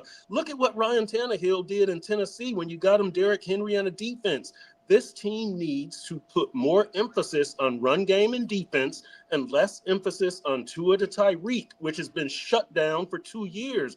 Big O, you know the numbers I always cite, that in the last 2 years coming into this game, these guys are 11-0 when Tyreek has over 100 yards receiving, 7-16 when he's got less than 100 yards receiving. The offense is based on Tua to Tyreek, and once you shut that down, they can't do anything. They don't run the ball effectively. Even when Raheem Mostert had 18 rushing touchdowns, he had 1 rushing touchdown against a playoff team. They don't run the ball effectively. They need a power run game. That's what Ollie Gordon represented. That's what Alexander Madison represented. Mike McDaniel is too in love with the passing game and his play calling and what he thinks he can do. He doesn't run the ball. He doesn't get that message. He thinks they can win on Tua's left arm. I don't think he'll ever go to a heavy defense run game system. He's going to count on his, I guess, his smarts, his football wisdom, but it's not wisdom. It's you're hurting your team by not having a balanced attack. Yeah, but it's just when you said smarts, that part was really funny. I was searching for a word. Yeah, I don't associate smarts with him at times. You know, I just don't. Yeah. Unfortunately, I've been writing since late in the 2022 season columns, and you can Google it. Can Mike McDaniel coach? Is he a good coach? And I've constantly asked that question. Nope. And we're starting. I mean, after 3 years, you kind of know, right? I mean, you don't need to see a quarterback for longer than 3 years. A coach, dude. He's not a coordinator, and he's not a head coach. Okay, he's a guy that's an assistant coach. He's a play designer. There's no doubt he can design some shit that is awesome. He's got a great offensive mind, and that's what I bought into at the beginning. Okay, he's got a great offensive mind. He'll turn into but it's like me in the kitchen. Okay, you give me all the ingredients, then you give me what to do, and bro, there's no fucking way that I'm going to put it together and it's going to taste good. My daughter, blindfolded, she'll go into the kitchen and she'll cook up and it'll taste and it'll knock you out, bro. And you're like, wow, I can't even pay for this kind of stuff in a restaurant because she can cook. Yeah. He knows the ingredients, but he really doesn't know how to design an offense, counter in the middle of a game. Yeah. He doesn't really know how to mix and match what he has to do in play calling and situational football. Oh, the run is working. Well, dummy, don't stop. The clock becomes your friend. Possession better for you. All of these things. You put the ball. You know, Jimmy used to have those Wednesdays with us. You remember when Jimmy used to come in? Was it when? Yeah, it was Wednesday in the afternoon. He would walk into the media room and just sit down and say, "What's cooking, guys?" Do you remember those talks we'd have with Jimmy? I was covering the Heat when Jimmy was the coach, so I wasn't around for that. Yeah. So you've heard of it. I know about it, right? You know about it, right? So we sit there and it's cool because it was all off the record. Yep. And he was, and this was in the Marino era. And he's like, I believe in running the football.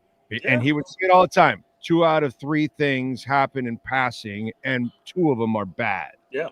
And so, and he had Kareem Abdul, I can get you 1 yard Jabbar. Right. Okay. And he stuck to Kareem. And by the way, so did Shula. He would have a guy that would get 3 yards, and he would stay with the 3-yarder and 3-yarder and 3-yarder and all that. This guy doesn't get you know what? The guy in Coral Gables gets it. Because he's a lineman. So he goes and he's just loading up with just meaty dudes on both sides of the line. And his quarterback every year from now on is going to have a cake of a year. Nobody's ever going to touch him. And then there's a carousel of backs I can hand it to. Pa, pa, pa, pa, pa. That's at UM, they get how to make a quarterback's life easy. Yeah. Here with the Dolphins, we know how to make a quarterback's life really, really hard. Yeah, Big O. I mean, this has been like a drum that I've been beating for years. You remember when I was saying they need to get Dalvin Cook? I had the name wrong, but I had the idea correct. You need a stronger run game. You need to play some defense. What's hidden from last year's Super Bowl behind the great quarterback play of Patrick Mahomes and Jalen Hurts, they had great defenses. Their lives were made easier. I'm not saying the defense has made the team. The defense has made their lives easier. There's nothing that makes Tua's life easier. Yeah. Carter, they only won by 4 points because of Carter. Yeah. I mean, look, they need to make Tua's life easier. I keep saying you've got to take some stuff off of his plate. That Tua is a good quarterback. He's not an elite quarterback. He's not a Hall of Famer, but that doesn't matter. Nick freaking Foles won a Super Bowl. Why? Because his life was easy. His job was easy. You had a run game and a defense with that Eagles team. Jared Goff has been to a Super Bowl and an NFC championship. Brock Purdy has been to a Super Bowl. Colin Kaepernick has been to a Super Bowl. Jimmy G has been to a Super Bowl. You've got to give these quarterbacks help. These guys, they're not Superman, no matter what you think. And I've always said with the McDaniel teams, they've underachieved and they've disappointed. And a lot of that is because of the game plan. Get Tua some help. I've also said you can win a Super Bowl with McDaniel and Tua. I firmly believe that, but you've got to change your strategy and you've got to change your philosophy. Yeah, you've got to be physical. You can't win with this cutesy finesse football. They bring a 7-on-7 mentality to tackle football, Big O. It's not going to win. They've got to make some changes. It's funny because you're old enough, and I've mentioned this on the show to kind of educate people. Joe Gibbs made the quarterback interchangeable. Right. And Tua is a better passer than all three of those quarterbacks. Yep. And Tua would have easily won all three of those championships. Why? Because if you played for Joe Gibbs, you didn't have to carry the team. All you had to do was your damn job. Right. You got the Hogs and Riggo. Riggins would do their job. The Hogs would do their job. Dexter Manley on cocaine job. Exactly. It was just going to take over. You just didn't have to do everything. You know what I'm saying? Correct. And so that's the beauty of it. People don't get it, man. And by the way, that's why Joe Gibbs really, it's not really 17-0. It's really Joe Gibbs, the greatest achievement in football history, winning 3 Super Bowls with 3 non-Hall of Fame quarterbacks. That is ridiculous, okay? And that's what we don't understand here. And it's funny. All you do is live on your history. Bro, go back to your history and look how they used to do it. Right. That's what frustrates me, Big O, is that, you should have known after Joe Philbin. You should have known after Adam Gase. And then here comes McDaniel with the same quarterback hype that I can do it with this quarterback. No, give the quarterback help. Give him defense and a run game, and everybody's life is a lot easier. It's not about your ego and how much you know about working with quarterbacks. It's about winning games and doing what's best for the team. I don't understand why they can't understand that. Although, and having said all of that, Tua played this was for me as a pro, this was his worst game ever because everything that was on the line, you start your season, it's a winnable opponent. And the decisions he made were terrible. The interceptions he made today and the fumble, he's got to take football knowing who he is. He can't be loosey-goosey with the football. He's got to hold it in tight because he doesn't have the kind of body that can take the punishment and all those kind of things. I was super disappointed with Tua today. It was really a terrible performance on his part. Yeah, it was. Between Tua and Mike McDaniel, you just didn't see the intensity, the get it done type of mentality that you needed to see today. You didn't see that sense of urgency. It was just like this was, I don't know, just a preseason game or something like that. You just didn't see that fire in the belly that you needed to see from them. And again, now you've set yourself up that next week is must win. Like, I mean, if you don't win that, you're 0-3. I don't even need to go to Buffalo and see that game. I'll mark it as a loss. You're 0-4 at Buffalo in the McDaniel era, 1-6 against the Bills and on a 6-game losing streak. I'm not trying to overlook New England. I'm trying to emphasize the importance of New England. You've got to win that game next week. You're at home. It's your home opener. It's a division game. You've got to win that game next week. Oh, big time. By the way, EJD Construction, proud sponsors of this segment, 305-433-4843 in Dade and Broward County. They are fully insured, liability and everything. So anybody that goes onto your property, if they get hurt, they will not sue you. Make sure if you don't hire EJD, whoever you do hire, make sure they are fully insured, because there's a lot of shady people out there, and you want to hire somebody that you can trust. Please call EJD Construction, Eric, at 305-433-4843. Chris, were you in the locker rooms, or were you did you do the press conference? I was in the locker room. I got the tail end of the McDaniel press conference, and the locker room, they were again dejected. They weren't pissed off. They weren't cussing and pissed off at us or pissed off at the world. I thought they were pretty businesslike, but clearly dejected and stunned. They're still trying to kind of figure out what happened. Injuries, dude, I feel bad for James Daniels, because he comes back from an Achilles, but then suffers an ankle injury on the other ankle. Yep. And then when he suffers the injury, I'm like, oh, dude, this guy probably shouldn't have played on the ankle. And then we find out it's a pec injury. Yeah. It's an upper body injury. Like, this dude has no luck, bro. Yeah. It's you feel bad for James Daniels, because he seems like a really good guy, and he worked so hard to get back from the Achilles, and like you said, then he's got the ankle injury and he's questionable for this game, and you're just kind of rolling your eyes, kind of like, wow, this dude is questionable, and he just can't catch a break these last couple of years. I mean, look, now you can point a finger at Chris Greer and Mike McDaniel. Here they go again, signing somebody with an injury history. I'm not going to file it under that. It's just football, I think. I mean, I know that he does have the injury history, but to me, it's just football. I'm not going to file this injury. Did he have an injury before the Achilles? I don't think so, right? No, not that I'm aware of. Right. That's why it's not. Yeah. Dude, he doesn't really have an injury history. What Chris was trying to do, which he did, is a sneak in a 2-year special and get a guy coming off an injury that's a pretty good player and get him cheap for the next couple of years, like he's done with Connor and like he's doing now with Aaron Brewer, and like he's now if Jackson can actually stay healthy, he's not really paying his right tackle a ton of money, so he's I know what he's doing. It's kind of his MO. He doesn't. But it backfires. But this isn't one of those backfires, though. I don't think. Exactly. I agree. Yeah. Exactly. It's just kind of backfired on him, overall. All right. Anybody else in the locker room that you see injury wise? Because they did suffer a couple of injuries. Yeah, no, I saw Tyreek Hill Jalen Waddle walking out with ice on his left shoulder, but he pretty much finished the game. So I think that's probably a normal bump and bruise, as opposed to something that might threaten to keep him out of the New England game. But other than that, I think that they were pretty good. Now, I say other than that, James Daniels and Storm Duck both left the game, and we didn't see either in the locker room. But as ridiculous as it sounds, other than that, I don't know that anybody else sustained anything this week that might keep them out for New England. All right, what are you working on in the Sentinel so folks can check you out, Perk? Well, tomorrow's column is just going to be, now New England is a must-win game. Like you cannot lose that game.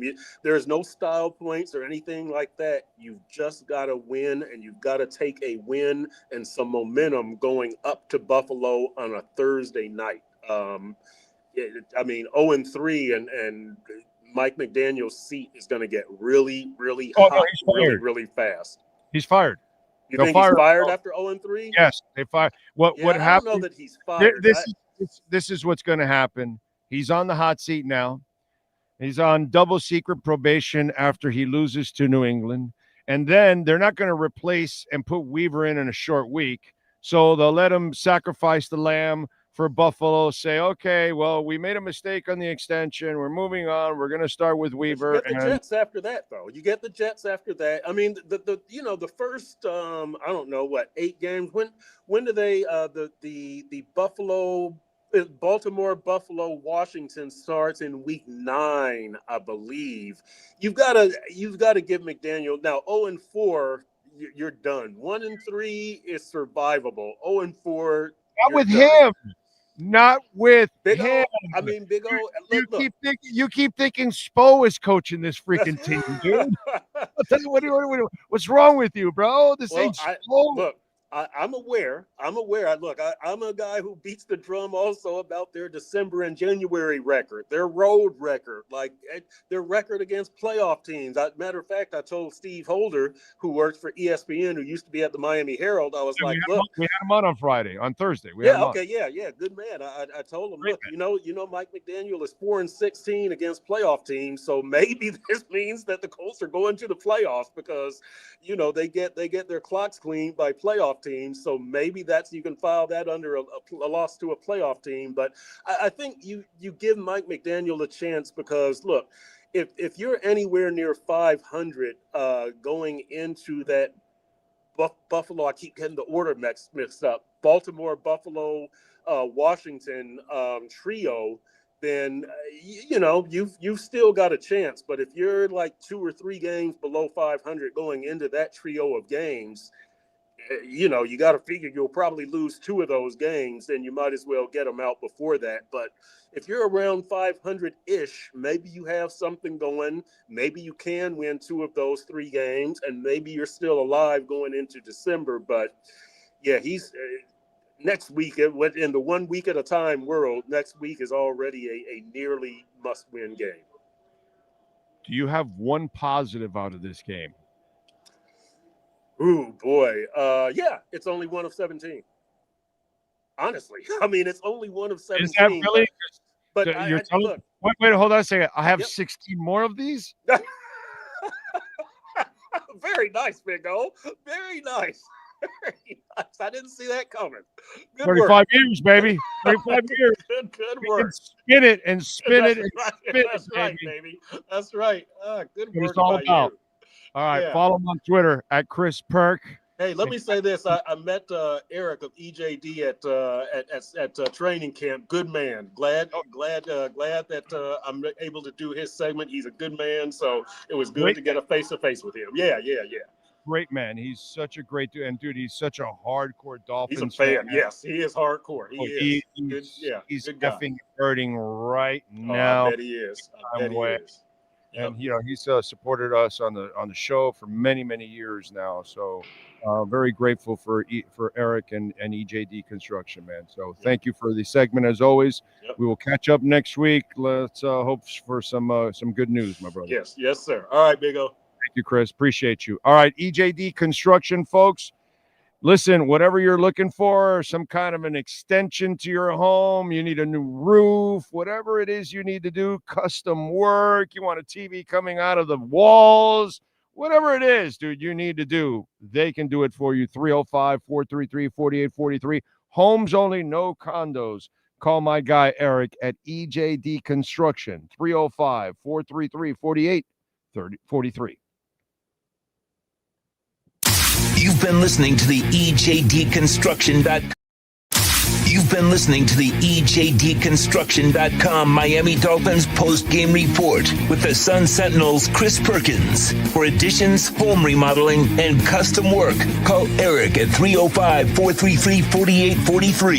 EJDconstruction.com is the custom home builder and contractor you can trust. 305-433-4843. All right. Well, we always got to figure out who brought the edge today. And you're going, oh, that's impossible. I asked Chris Perkins, can you think of a positive? And it was hard for him. But I can think who did bring the edge, the Cutter's Edge Pro difference maker of the game. Who brought the edge? Who changed the game? Who is our Cutter's Edge Pro difference maker. When you want to give your home or business the edge, call Cutter's Edge Pro in South Florida for all your landscape solutions. Here's our Cutter'sEdgePro.com difference maker. I got to give it to one guy and one guy only.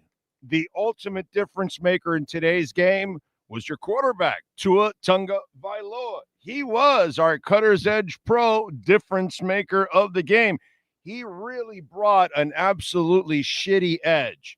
He went 14 of 23 for 114 yards, a touchdown, 2 incredibly stupid interceptions, almost threw a third, which I don't blame it all on him. Really, I blame him more on the head coach and a terrible call where you put your fullback who's unathletic in that position, which was stupid, but he almost threw it. And then he had the fumble when he was, trying to run, and he's not protecting the football. He played piss poor football. And in a season where you talk about all the chemistry and everything, and I got to tell you something, while Tyreek Hill is a screw-up, okay, and you got to call him out because we can all call out Tyreek for being a screw-up, you can't screw up. And that's where Tua Tagovailoa was an absolute screw-up, with 2 interceptions today in the game and a lost fumble, irresponsibly not protecting the football, thinking that, again, he's some kind of football player. Somebody tell Tua, you're not a football player, bro. You're a specialist. You're a punter. You're a kicker. You're nothing more than a specialist. You're just a passer. You're not an athlete. You're not a runner. Same thing with Marino. Same thing with Manning. Same thing with Brady. They're just skilled guys, passers. They're not there. They're not going to win any games with their legs. Marino knew that, so he would just slide a foot or two, maybe roll out. That was it. He wasn't going to try to start dodging a bunch of people, and that's where Tua, instead of, hey, it's over, throw the ball away. He doesn't learn.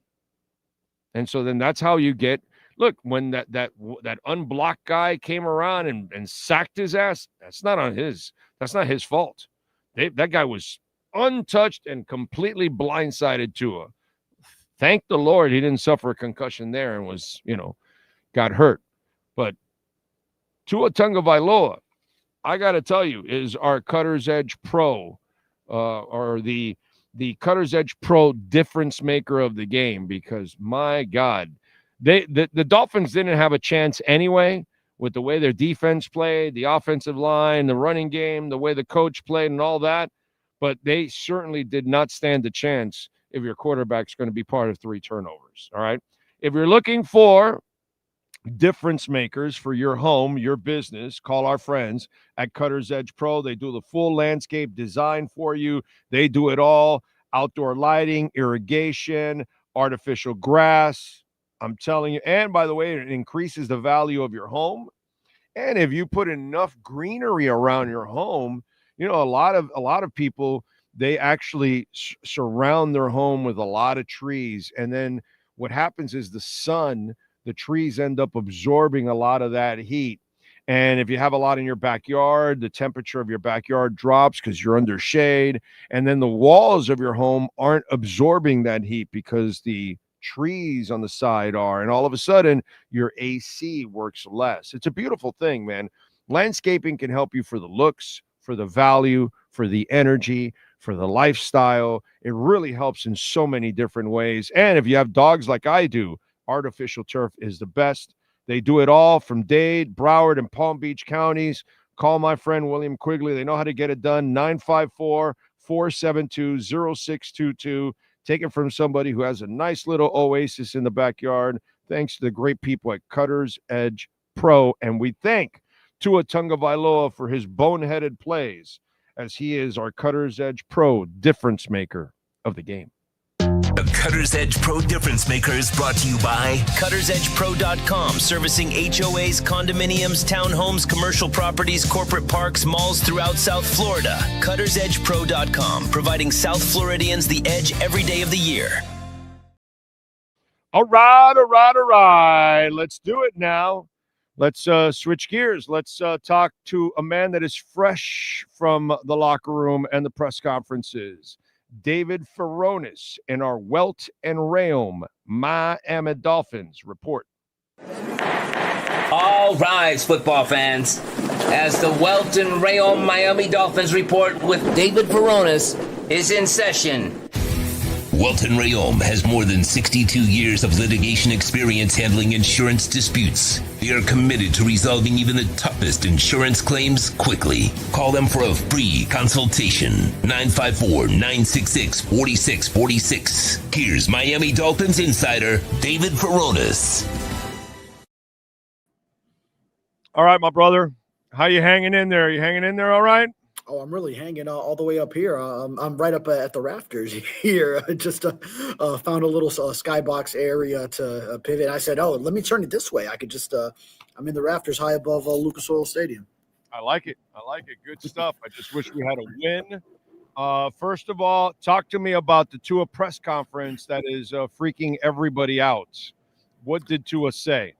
Oh, what's the part that's freaking everyone out? Was it that he pushed back? Apparently, I don't know, to a press conference. What the F? I don't know. I wasn't listening, so I'm not exactly sure if were you at the Tua press conference? Or Yes, were you yes, sir. Yeah. Did he say anything earth-shattering or anything after the loss? Well, one thing that was surprising, maybe, there was a question. Omar Kelly asked that he noted that a lot of his turnovers come in bunches, and Tua kind of pushed back on that sentiment, actually saying it was a wild thing to say that his turnovers do come in bunches, and that it just happened to be how it happened today. Now we do have.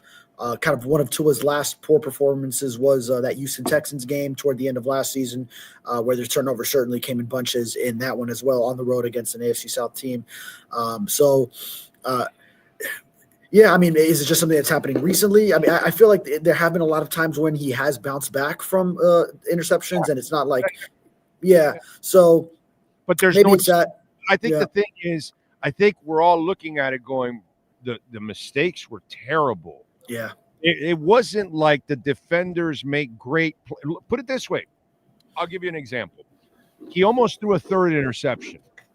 Okay? Right. The third interception, you know which one I'm talking about, to the fullback. Yeah, I'll refresh my memory on the play. Ingold into the middle. Coming, 12 yards, 14 yards deep. You know what I'm talking about? And he's okay. If he throws that interception, I blame McDaniel on that one. Mm-hmm. Why? You put an unathletic fullback to try to actually outfight a guy that's more athletic than him for the football.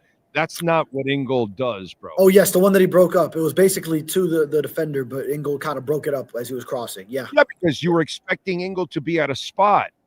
Dude, that you don't play spot football with Ingold. Right. I'm sorry. You don't throw to spots with Alec Ingold. That's stupid on McDaniel's part to put him there and put his quarterback in that position, because that's a disaster in the making. But all the other stuff, dude, was all Tua. All that. The Latu, he didn't see Latu. Latu's like 8 foot tall, and he didn't see the guy. He did say afterwards he saw him. He did see him, but that the way he was trying to throw it. I mean, he had just come off the high throw to Tyreek, so he threw too low this time. So it was kind of like reversed it too much, and it was high or it was low against the underneath defender that time. But bottom line is he played like shit, dude. Okay, his interceptions were all on him. The Ingold one, I would have been able to give him an out. That was the one that I would have been able to give him an out. I can't give him an out on the 2 interceptions, and then the fumble. You're not an athlete, dude. So you better hold on to that football. You're not the guy that, you're not going to win any games for the Miami Dolphins with your legs. And you better understand that. And the faster you understand how to get rid of a football, like he did when he threw the one over the player out of bounds, and I'm like, there you go, bro. That's what you're supposed to do there. The play's over. Throw it away. Don't do these kind of things. So that's where I have to call Tua out today. He was terrible today. Yeah. Terrible. No, yeah, Tua did not have a good game. I mean, right off the bat for a season, for first drive, it ends in an interception where you're throwing high to Tyreek Hill, missing him. And there was some communication between him and Hill on the sideline. But even if it was that he wasn't in the perfect spot, I mean, Tyreek was going to get lit up if he was running it deeper. So it had to go down low where he was. So he did say post game that he merely threw it high. It wasn't any kind of anything on Tyreek himself. And yeah, I mean, Latu. Now it's always tough when a pass rusher, a defensive end is dropping back into coverage. Any defensive lineman, those zone blitzes, and that's not something that as a quarterback you're anticipating so much because it's so rare. But obviously, huge body that's back there with a 90-something jersey, and it didn't get it over with Malik Washington a little bit over the top of the defender, and of course the strip sack, and it hurts even more when it's Xavier Howard recovering the fumble as the onslaught was just developing, which was another thing was the defensive back blitzes that Lou Anarumo brought in because it was Kenny Moore, the nickel, that got that one. He also got leveled by Nick Cross on a safety blitz off the edge where Austin Jackson didn't split out wide enough to block him. It wasn't ready for the safety blitz off the edge, and so the Dolphins were not prepared for what Lou Anarumo presented, and there was a lot of miscommunication on the line. So the Tua played terribly, but also they weren't picking up blitzes up front either. You're telling me McDaniel coached shitty?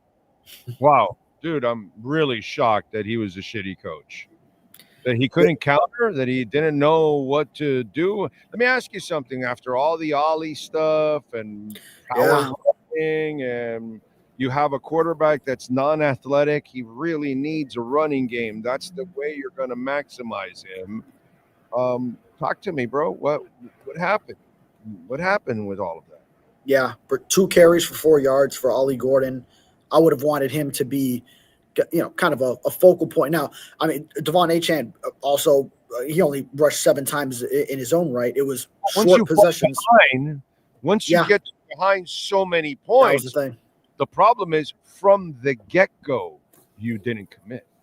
Again, by the way, I mean, how many times do we have to see this guy habitually make the same mistakes over and over and over and over again?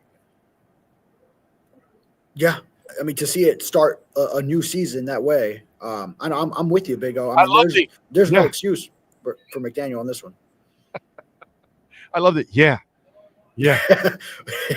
Right? I mean, it's just, and it's just you'll never get anywhere like that. Let me see that. All right, I'm looking up the play-by-play now. I want to go back to that first drive.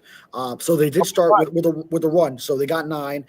Then the throwing, it's to Tyreek. They ran Devon Achane on the play where James Daniels got hurt, but then it was throw and then the interception. So then you're down 10-0 going into the next series, and they weren't running the ball then. They started with the run, but then it was then it was a strip sack. It was 2 plays later. You're falling behind way too quickly, and it's turnovers that come out of the passing game. When the run game is what's supposed to help you limit turnovers. Right. It's one of the benefits of it. Next drive, do you ever establish a next drive after that? You can't just pass on them. So what happened in the next drive? Go ahead. Yeah. Now I got it. Well, there were multiple hits on the next drive too. There were multiple sacks, plus another hit that he took. But yeah, now you're talking about playing down 17 zip. Right, but you can still run the ball. Yeah, it's still early. Yeah. You said hits and sacks. Well, that's because you're passing. So if you run the ball and you put together a drive and you get to 17-7, then all of a sudden it becomes manageable. Yeah. But you just, let me try to get it all quickly, and you just you're just deeper into the abyss and deeper into the abyss. You know what I'm saying? So just dug yourself in a hole from the passing game, and then you still had a window there where you could have, but also the Colts were eating up time and possession too. So I mean, they credit to them as well, because they played a phenomenal game with what they drew up defensively against Tua. How Daniel Jones attacked this questionable, unproven secondary, we were calling it before. Now it's just bad. Yeah. Now Now it's officially a terrible secondary. Yeah. Well, we were trying. Remember, we were talking about this. Oh, we'll say unproven so far, but we don't know yet. You guys say unproven. I'll say terrible. By the way, we were saying it on a segment one time. We were saying it before the season started. Come on. Now it's official. There's a terrible secondary, and it's so easy to attack this defense because you get a quick. Oh, terrible secondary. Okay, we got a guy that's a mismatch. Even if you have a great secondary, his name is Tyler Warren. Okay, let me get Daniel just started right away with some easy stuff to an unmatchable guy. So now you know every team that Miami faces with a great tight end or a playmaker, they are going to have a field day. Start them in your fantasy team. So to me, you can attack them with a quick passing game and runs, and that's how your pass rush won't mean shit if you do that. And if you have a running quarterback on top of all of that, which Daniel is, that also hurts you too. Yeah, Tyler Warren, 7 catches, 76 yards, and this is kind of it was something to watch in this game. One, because the Dolphins, as we know, don't cover tight ends well, so that's starting once again happening in 2025. And but he was the pick. Ollie Cox had another one too, like for 20 yards or something. Right. Mm-hmm. I was actually surprised seeing his name. I remember him from a few years back and was like, oh, this guy's still around. Okay, yeah. Will Mallory was inactive. I was looking for him, the Miami Hurricanes guy. He was a healthy. He's injured again. Okay, he is injured. Right. Yeah, he's injured again. Yeah. Oh, is that right? Because he wasn't on the injury report going into. I think he's isn't he like on the PUP list? Can you look it up if Will Mallory is on the PUP, or is it? He was on the roster. Oh no, it's the Houston kid. It was Brevin Jordan. Jordan. I'm getting the UM ones confused. Yeah, they came in the same recruiting class for the Canes. It's Brevin, the one that's injured. My bad. Yeah. Mm-hmm. All right, so I'm going to ask you the same thing I asked Perk. Okay, I've been saying that I think they'll fire McDaniel in this season, and Weaver will get hired at one point. My prediction is before Week 10. So let me ask you something. The way this started now. You lose next week against the Patriots at home. You're losing against Buffalo. That's right. On a short week. So let me ask you something. Did the hot seat just get hotter? And in the next couple of weeks, they could be making a coaching change if this continues. Because if you get to 0-3 or 0-4, why would you continue with McDaniel? Why wouldn't you make a coaching change to at least make the change and change the environment with Anthony Weaver? Oh, Big O, I'm glad you're bringing it up because you just spoke to Perk. That's one thing that he is writing now as we speak, as he got off of your program, and he's writing for the Sun Sentinel, is that point about how must-win the Patriots game is now in Week 2 because of that exact reason. Then Week 3 at Buffalo on a quick turnaround. And it was what I led my recap, my game story with on this game is that if the seats were already hot going into this season, then that was just what that was before was just a preheat. Now this is like full-fledged cooking temperature. Now it's cooking. After you start a season where there's already pressure, and you start this way with a 33-8 loss, where the team lacked preparation, was outmatched. Mediocre team. You lost 33-8 to a mediocre team. Yes. There's no reason it should go that way against Daniel Jones, and for this secondary, it's going to be a problem if Daniel Jones is throwing the ball all over against you. This Colts defense, first year in a new scheme, and they just dismantle you with blitzes. Lou Anarumo. It's not like it should have been all that surprising, but still, they stunned you with some of their exotic blitzes that Mike McDaniel said it wasn't that exotic. They just didn't communicate, but still, that's lack of execution, lack of preparation up front, turnovers. That's a bad recipe. McDaniel, and that's all on McDaniel. I agree with you. Yeah, because last year I was always taking that stance of no, it's too quick now with when they got off to that 2-6 start. But this is a no excuse season, so. If it continues to be that disastrous, it better get fixed fast. You need to win this Patriots game because jobs are on the line early in the season. The seat was already hot, and then you start a season like that. it only gets way hotter. I've never seen a season like this in my life where a lot of us had no enthusiasm for the year. We saw what was going on, what was being built. This is a joke. This is not a team that can win 10 games. And right from the get-go, it feeds everything that people have been talking about the entire offseason. And when we talk about chemistry and building chemistry and toughness and all that other crap that they talked about, and as I told you, it's all garbage. That's all built during a regular season. That's how all that steel is refined, is during those moments, which they haven't had those moments, overall. So I've never seen a season like this where you really think about it. The first couple of games is everything, because they're not competent enough to overcome any kind of adversity or a real big hole.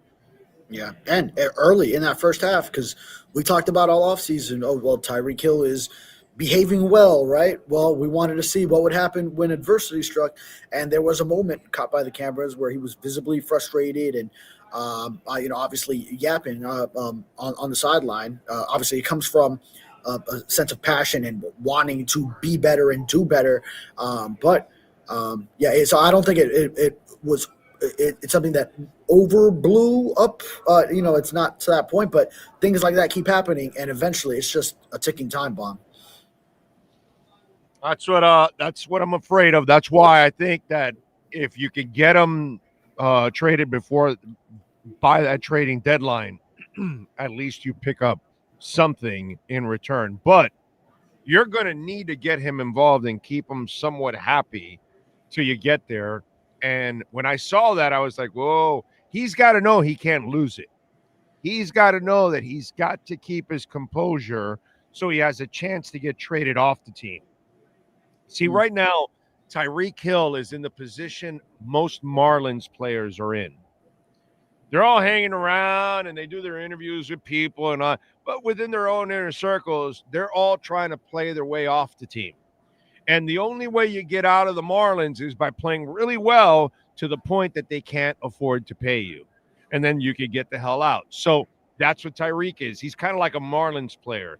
He's got to play really well, be really well behaved, so he can play his way off the team by the trading deadline. So that's why I was kind of a little concerned when he was kind of blowing up there, because selfishly, I'm just thinking about the future instead of the present. Yeah.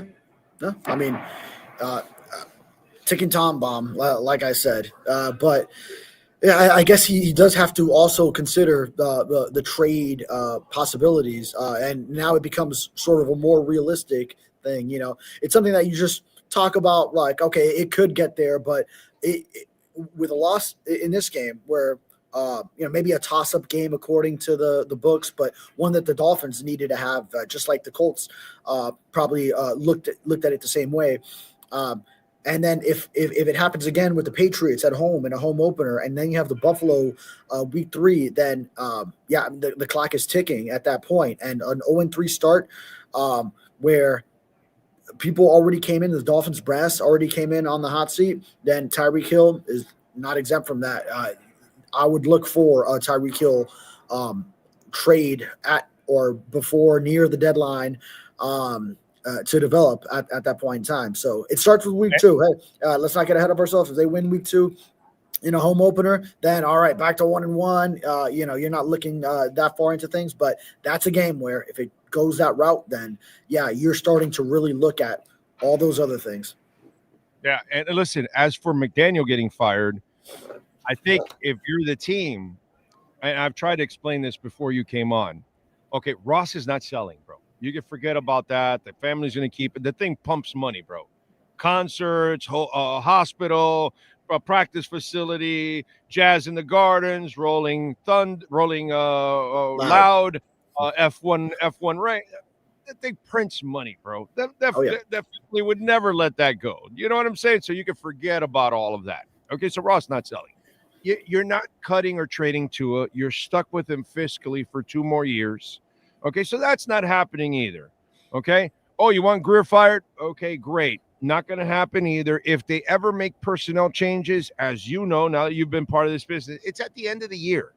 It's towards the draft when they make the personnel changes where they keep you there, they keep you around to the draft, and then they fire you right after the draft. So that's the only chum you can throw in the water to the Sharks is McDaniel.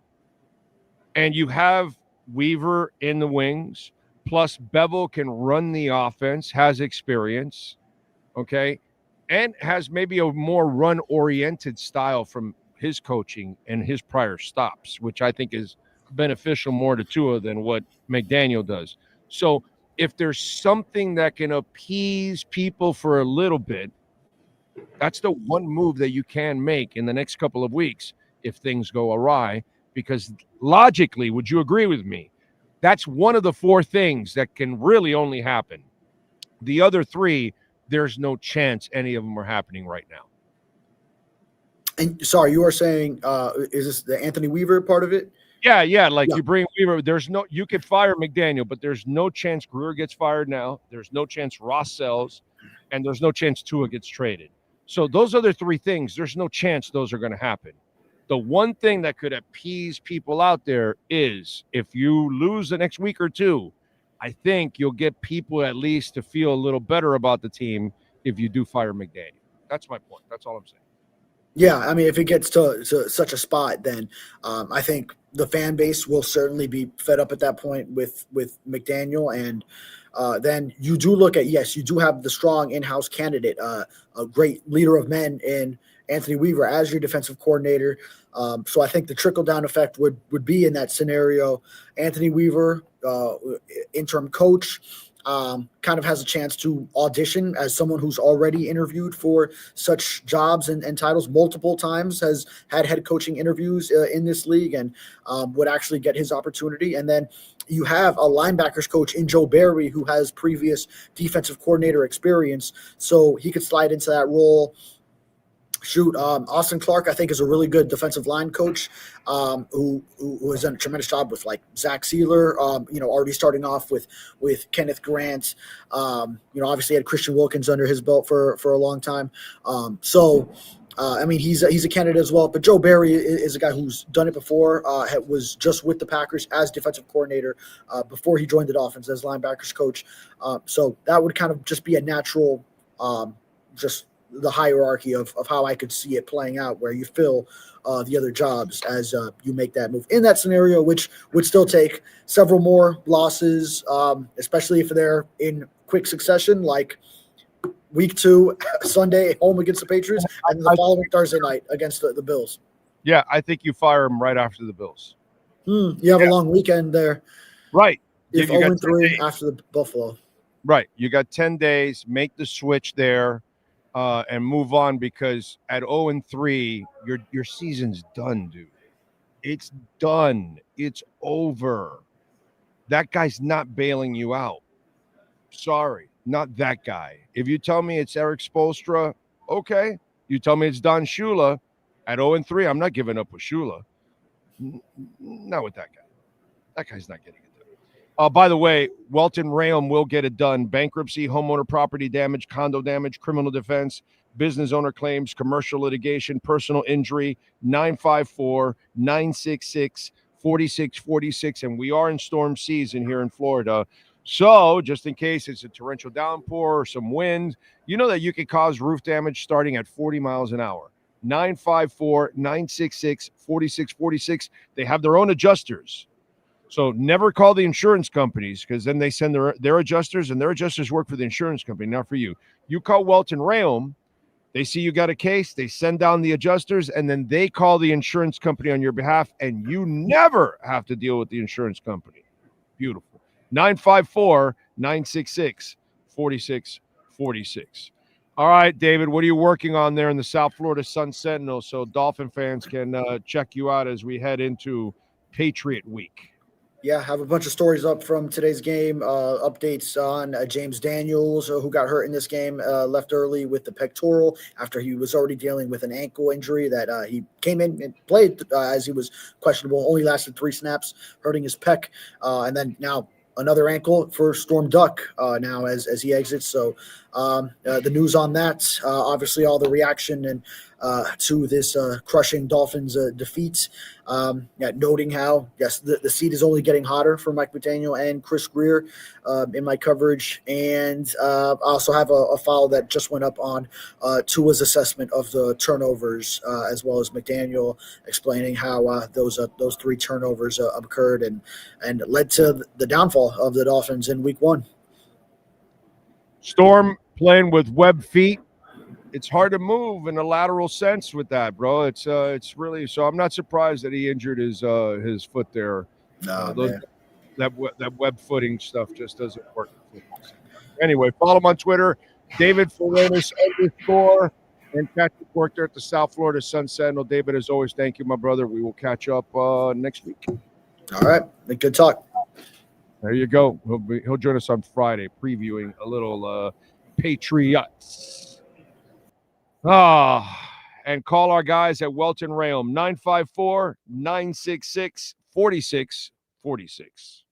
This has been another session of the Welton Rayom Miami Dolphins Report with David Furones. At Welton Rayom, they don't get paid unless you win. They handle complex personal injury claims caused by the fault of another in both state and federal courts. They handle auto, trucking, motorcycle slip and fall, and bicycle accidents. Call 954-966-4646. Welton Rayom can help. We needed to get better quickly, folks. Big time. Cash App or Venmo at Cash Big O Show. That is Cash Big O Show, Cash App or Venmo. And you can make a Bitcoin, Ethereum, Chainlink, or Solana donation. We can also do the super chat, send in your questions, comments, insults, all kinds of good stuff. We got to find out what the key decision of the game was, right? Because something was done today. What decision was made? What was the Sloman's key decision of the game? What was the deciding moment? Who made the right move? Where did the game change? It's the Sloman's key decision of the game. Make the smart decision to protect your home and family by calling Sloman's at 1-800-ALARM-ME, serving Americans for nearly 100 years. Here's our Sloman's key decision of the game. The key decision of the game was made at the end of last season, when the Miami Dolphins had an opportunity to make a coaching change, but because they had just given him a contract extension, they didn't want to look like horses' asses, so they kept Mike McDaniel and said, we'll give it a chance. And if he doesn't work out next year, we'll make a change. But we got to have a reason to fire him.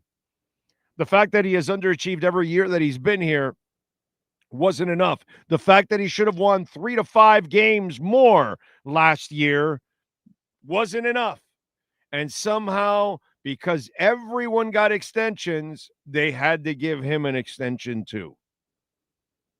And there was no reason. It was just like Joe Philbin when they gave him that extension for a Minnesota game. He never earned it. So now we got to go through this. And after all the bullshit that we heard in the offseason about, chemistry and all that kind of crap and being more of a physical team, he chose not to be physical again. His team was unprepared. His quarterback played like shit. I can't blame him for the quarterback stuff. But, again, you didn't run the offense the way it's supposed to run.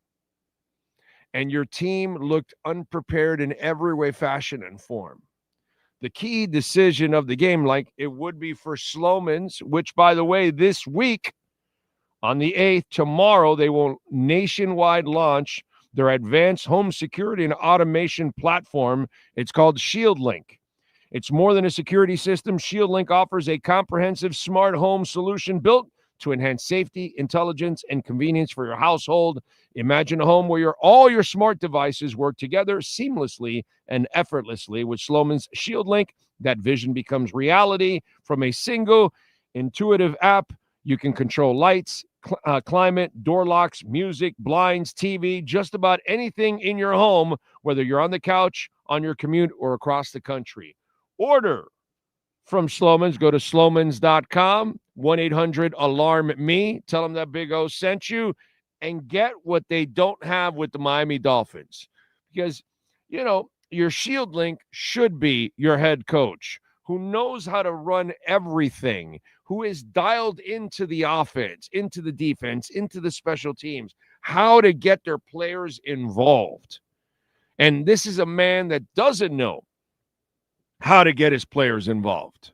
This is a man that doesn't know how to call a game. He can design a play, but he doesn't know how to call a game. He doesn't know how to counter. He couldn't counter what Lou Aramuno was, Amaruno, right, was doing against him. But that's normal. That's what we've seen. We saw a guy that abandoned the run game. You have Ollie, you refuse to use him. 2 rushes for 4 yards. Way to go. The key decision of the game is, of course, to call Slomans, 1-800-ALARM-ME, to protect your home and your family, like Sloman's been doing for 100 years. But the key decision of the game and what guarantees that the 2025 season is going straight down the shithole is the decision to keep Mike McDaniel as your head coach. That, my friends, is our Slomans' key decision of the game. Our key decision of the game is brought to you by Slomans Home Shield. When you want to protect your home, family, or business, call Slomans at 1-800-ALARM-ME. All right. Sean, do we have any super chats in there? What do we got? Corso, someone asked Mike what he'd like to say to the fans. A lot of ums, ahs, and all rights. Yeah. There's nothing you can say at this point, Corso. Nothing. It's disgusting. Man of 1,005 holds, thank you also for the super chat. Ironic, McDaniel didn't challenge that catch. Yeah, right? Yeah. Crazy. Next up. That's it? Okay, good. We have caught up, and thank you all out there for the super chats. We appreciate it. Big O, I felt we've seen a repeat of last year. Well, actually, this was worse than last year's game. You know, it was actually, you actually had a chance last year, and you were with a backup quarterback that was unprepared, thanks to McDaniel, but that's kind of what every quarterback is under McDaniel, unprepared. Let's see, Dan Campbell looking good about now. Yeah, right. That's usually that stupid comment comes in, which makes 0 sense. Joe Philbin was Mr. Ross dressed as a head coach. Dolphin Dave says, this just sucks for Dolphin fans. Fire Mike McDaniel now. That would be the right thing to do. No doubt. How unprepared for week 1. You had 8 months to prepare. Team will never have a chance to run smoothly until Mike is gone. I agree with that. Seti says, if McDaniel gets fired, who becomes the interim head coach? Well, the guy with the crappy defense, he didn't have a pass rush last year, and he was top 10 in scoring defense. If you give him time as the year goes on, he'll do all right for what he has, but he has 0 secondary. 0. Outside of Minka, he doesn't have a person that can play back there. So it's really easy to attack a defense like that. But I bet you he'll get better as the year goes on. You can only do so much with the limitations that you have sometimes. So I can't blame him for that. He showed me a lot last year without a pass rush. You know, so it's only one game. All these kids are young. He's got to figure out who's who and what's what in the secondary. But as time goes on, he's a good coach. He'll figure shit out, and they'll get better. They're never going to be the answer because you just don't have talent there. But it'll get better. I can guarantee you that. It's just one game, you know. And you were going up against an impossible matchup in that tight end. That tight end is going to be difficult for anybody. Like any of these kind of big tight ends that are physical and can move, they're a hard matchup no matter what defense you run. Let's see. Thank you, Jimbo. I appreciate you. Thank you. Very kind words. Thank you, my friend. JC says, once again, to quote the Mad Dog, a stench of cow manure hangs over this performance. If they keep it up, when do we fire? Well, that'll be the question, Sam the Man. I'm not a Gruden guy. I think the Gruden stuff is absolutely ridiculous. Don't forget to smash the hell out of the like button. I think Gruden's a clown. So, but, he keeps his name in the media. It is what it is. Donald, at least we have the Canes and the Panthers. Amen to that, dude. Amen to that. And Mills, Mario, Big O, wouldn't McDaniel give you a better chance at a higher draft pick next year? Why not keep him until the end of the year to draft your franchise QB? I get what you're saying, but you can't keep doing this to your franchise and your players. You've got to give them a fighting chance, dude. It's too irresponsible to keep McDaniel around, actually. He doesn't have the answers. He can't command the room. Sorry. What else? 25 years of BS from the Dolphins. Well, Joe, only 25 for you? For me, it's like 45. Okay? I don't exclude the Marino years. Just because he masked it with his talent and all that, they were still shitty. All the big moments were shitty moments. Wasn't his fault. I never blame Marino. But, Shula didn't know how to build a team around the guy. He couldn't get it done. So for me, it's 45 years, dude. You think I enjoy watching Riggins and the boys run all over the Dolphins and embarrass them? Watch Joe Theismann strip Bocamper of the interception? No. You think I want to watch the Niners run all over the Dolphins and embarrass Marino and company? No, dude. You think I want to watch the early 90s where, yeah, we had a decent team, but Buffalo was 100 times better? Yeah, no. It's 45 years for me, dude. So I don't know about you. You haven't been suffering long enough. Because for me, it's 45 freaking years, dude. 45 freaking years. That's the way I look at it. This adversity is an opportunity to get a look at Weaver as a head. That's my point. Do it early, so that way you get a chance to put Weaver in there and find out if he's the guy. We all know McDaniel's not the guy. I mean, come on. Let's go. J-Town, thank you for tuning in. I appreciate you. Starting 6 Sports Pick says, big girl, let's hope we didn't blow the top 5 pick this year. Not sure if they keep our GM, but it's time. Me or McDaniel looks like someone that sells cocaine at a college party when the cop showed up.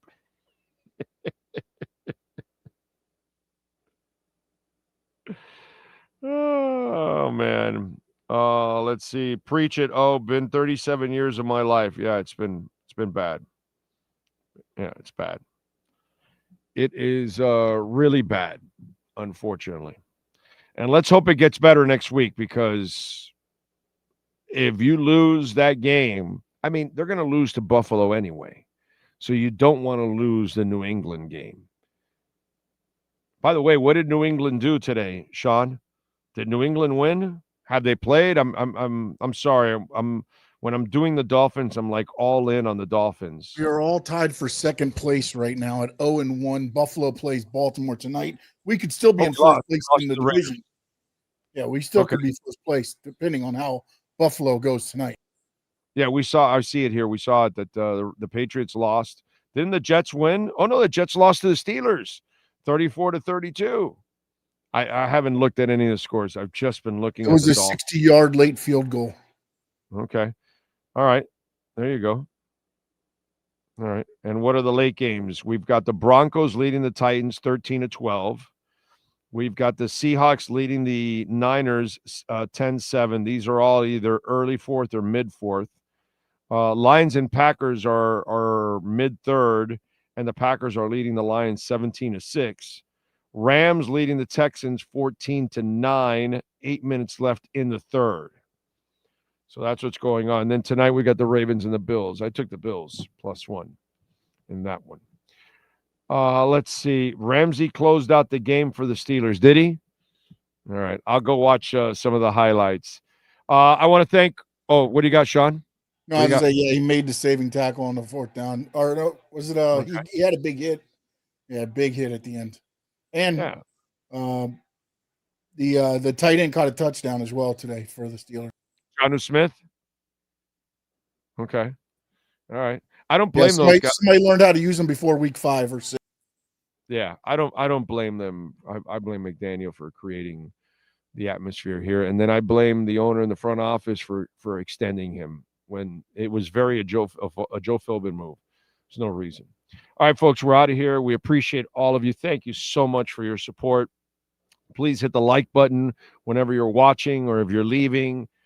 Please hit the like button before you go. We'll be back tomorrow morning at 10 a.m. from the studio here. We thank, of course, the great Sean Stanley, Chris Perkins, and David Furones. We'll see you tomorrow morning, same time, same place, and fire McDaniel. You've been listening to our Dolphins post-game show with Big O. The broadcast is brought to you by Welton Rayom, Acura of Pembroke Pines, Hialeah Park Casino, RM Contractors, Toyota of Hollywood, Haineswear, Sloman's Home Security, BigCheeseMiami.com, EJD Construction. The broadcast is mastered by executive producer Sean Stanley. Thank you for supporting the platform and our fantastic sponsors. Go Fins!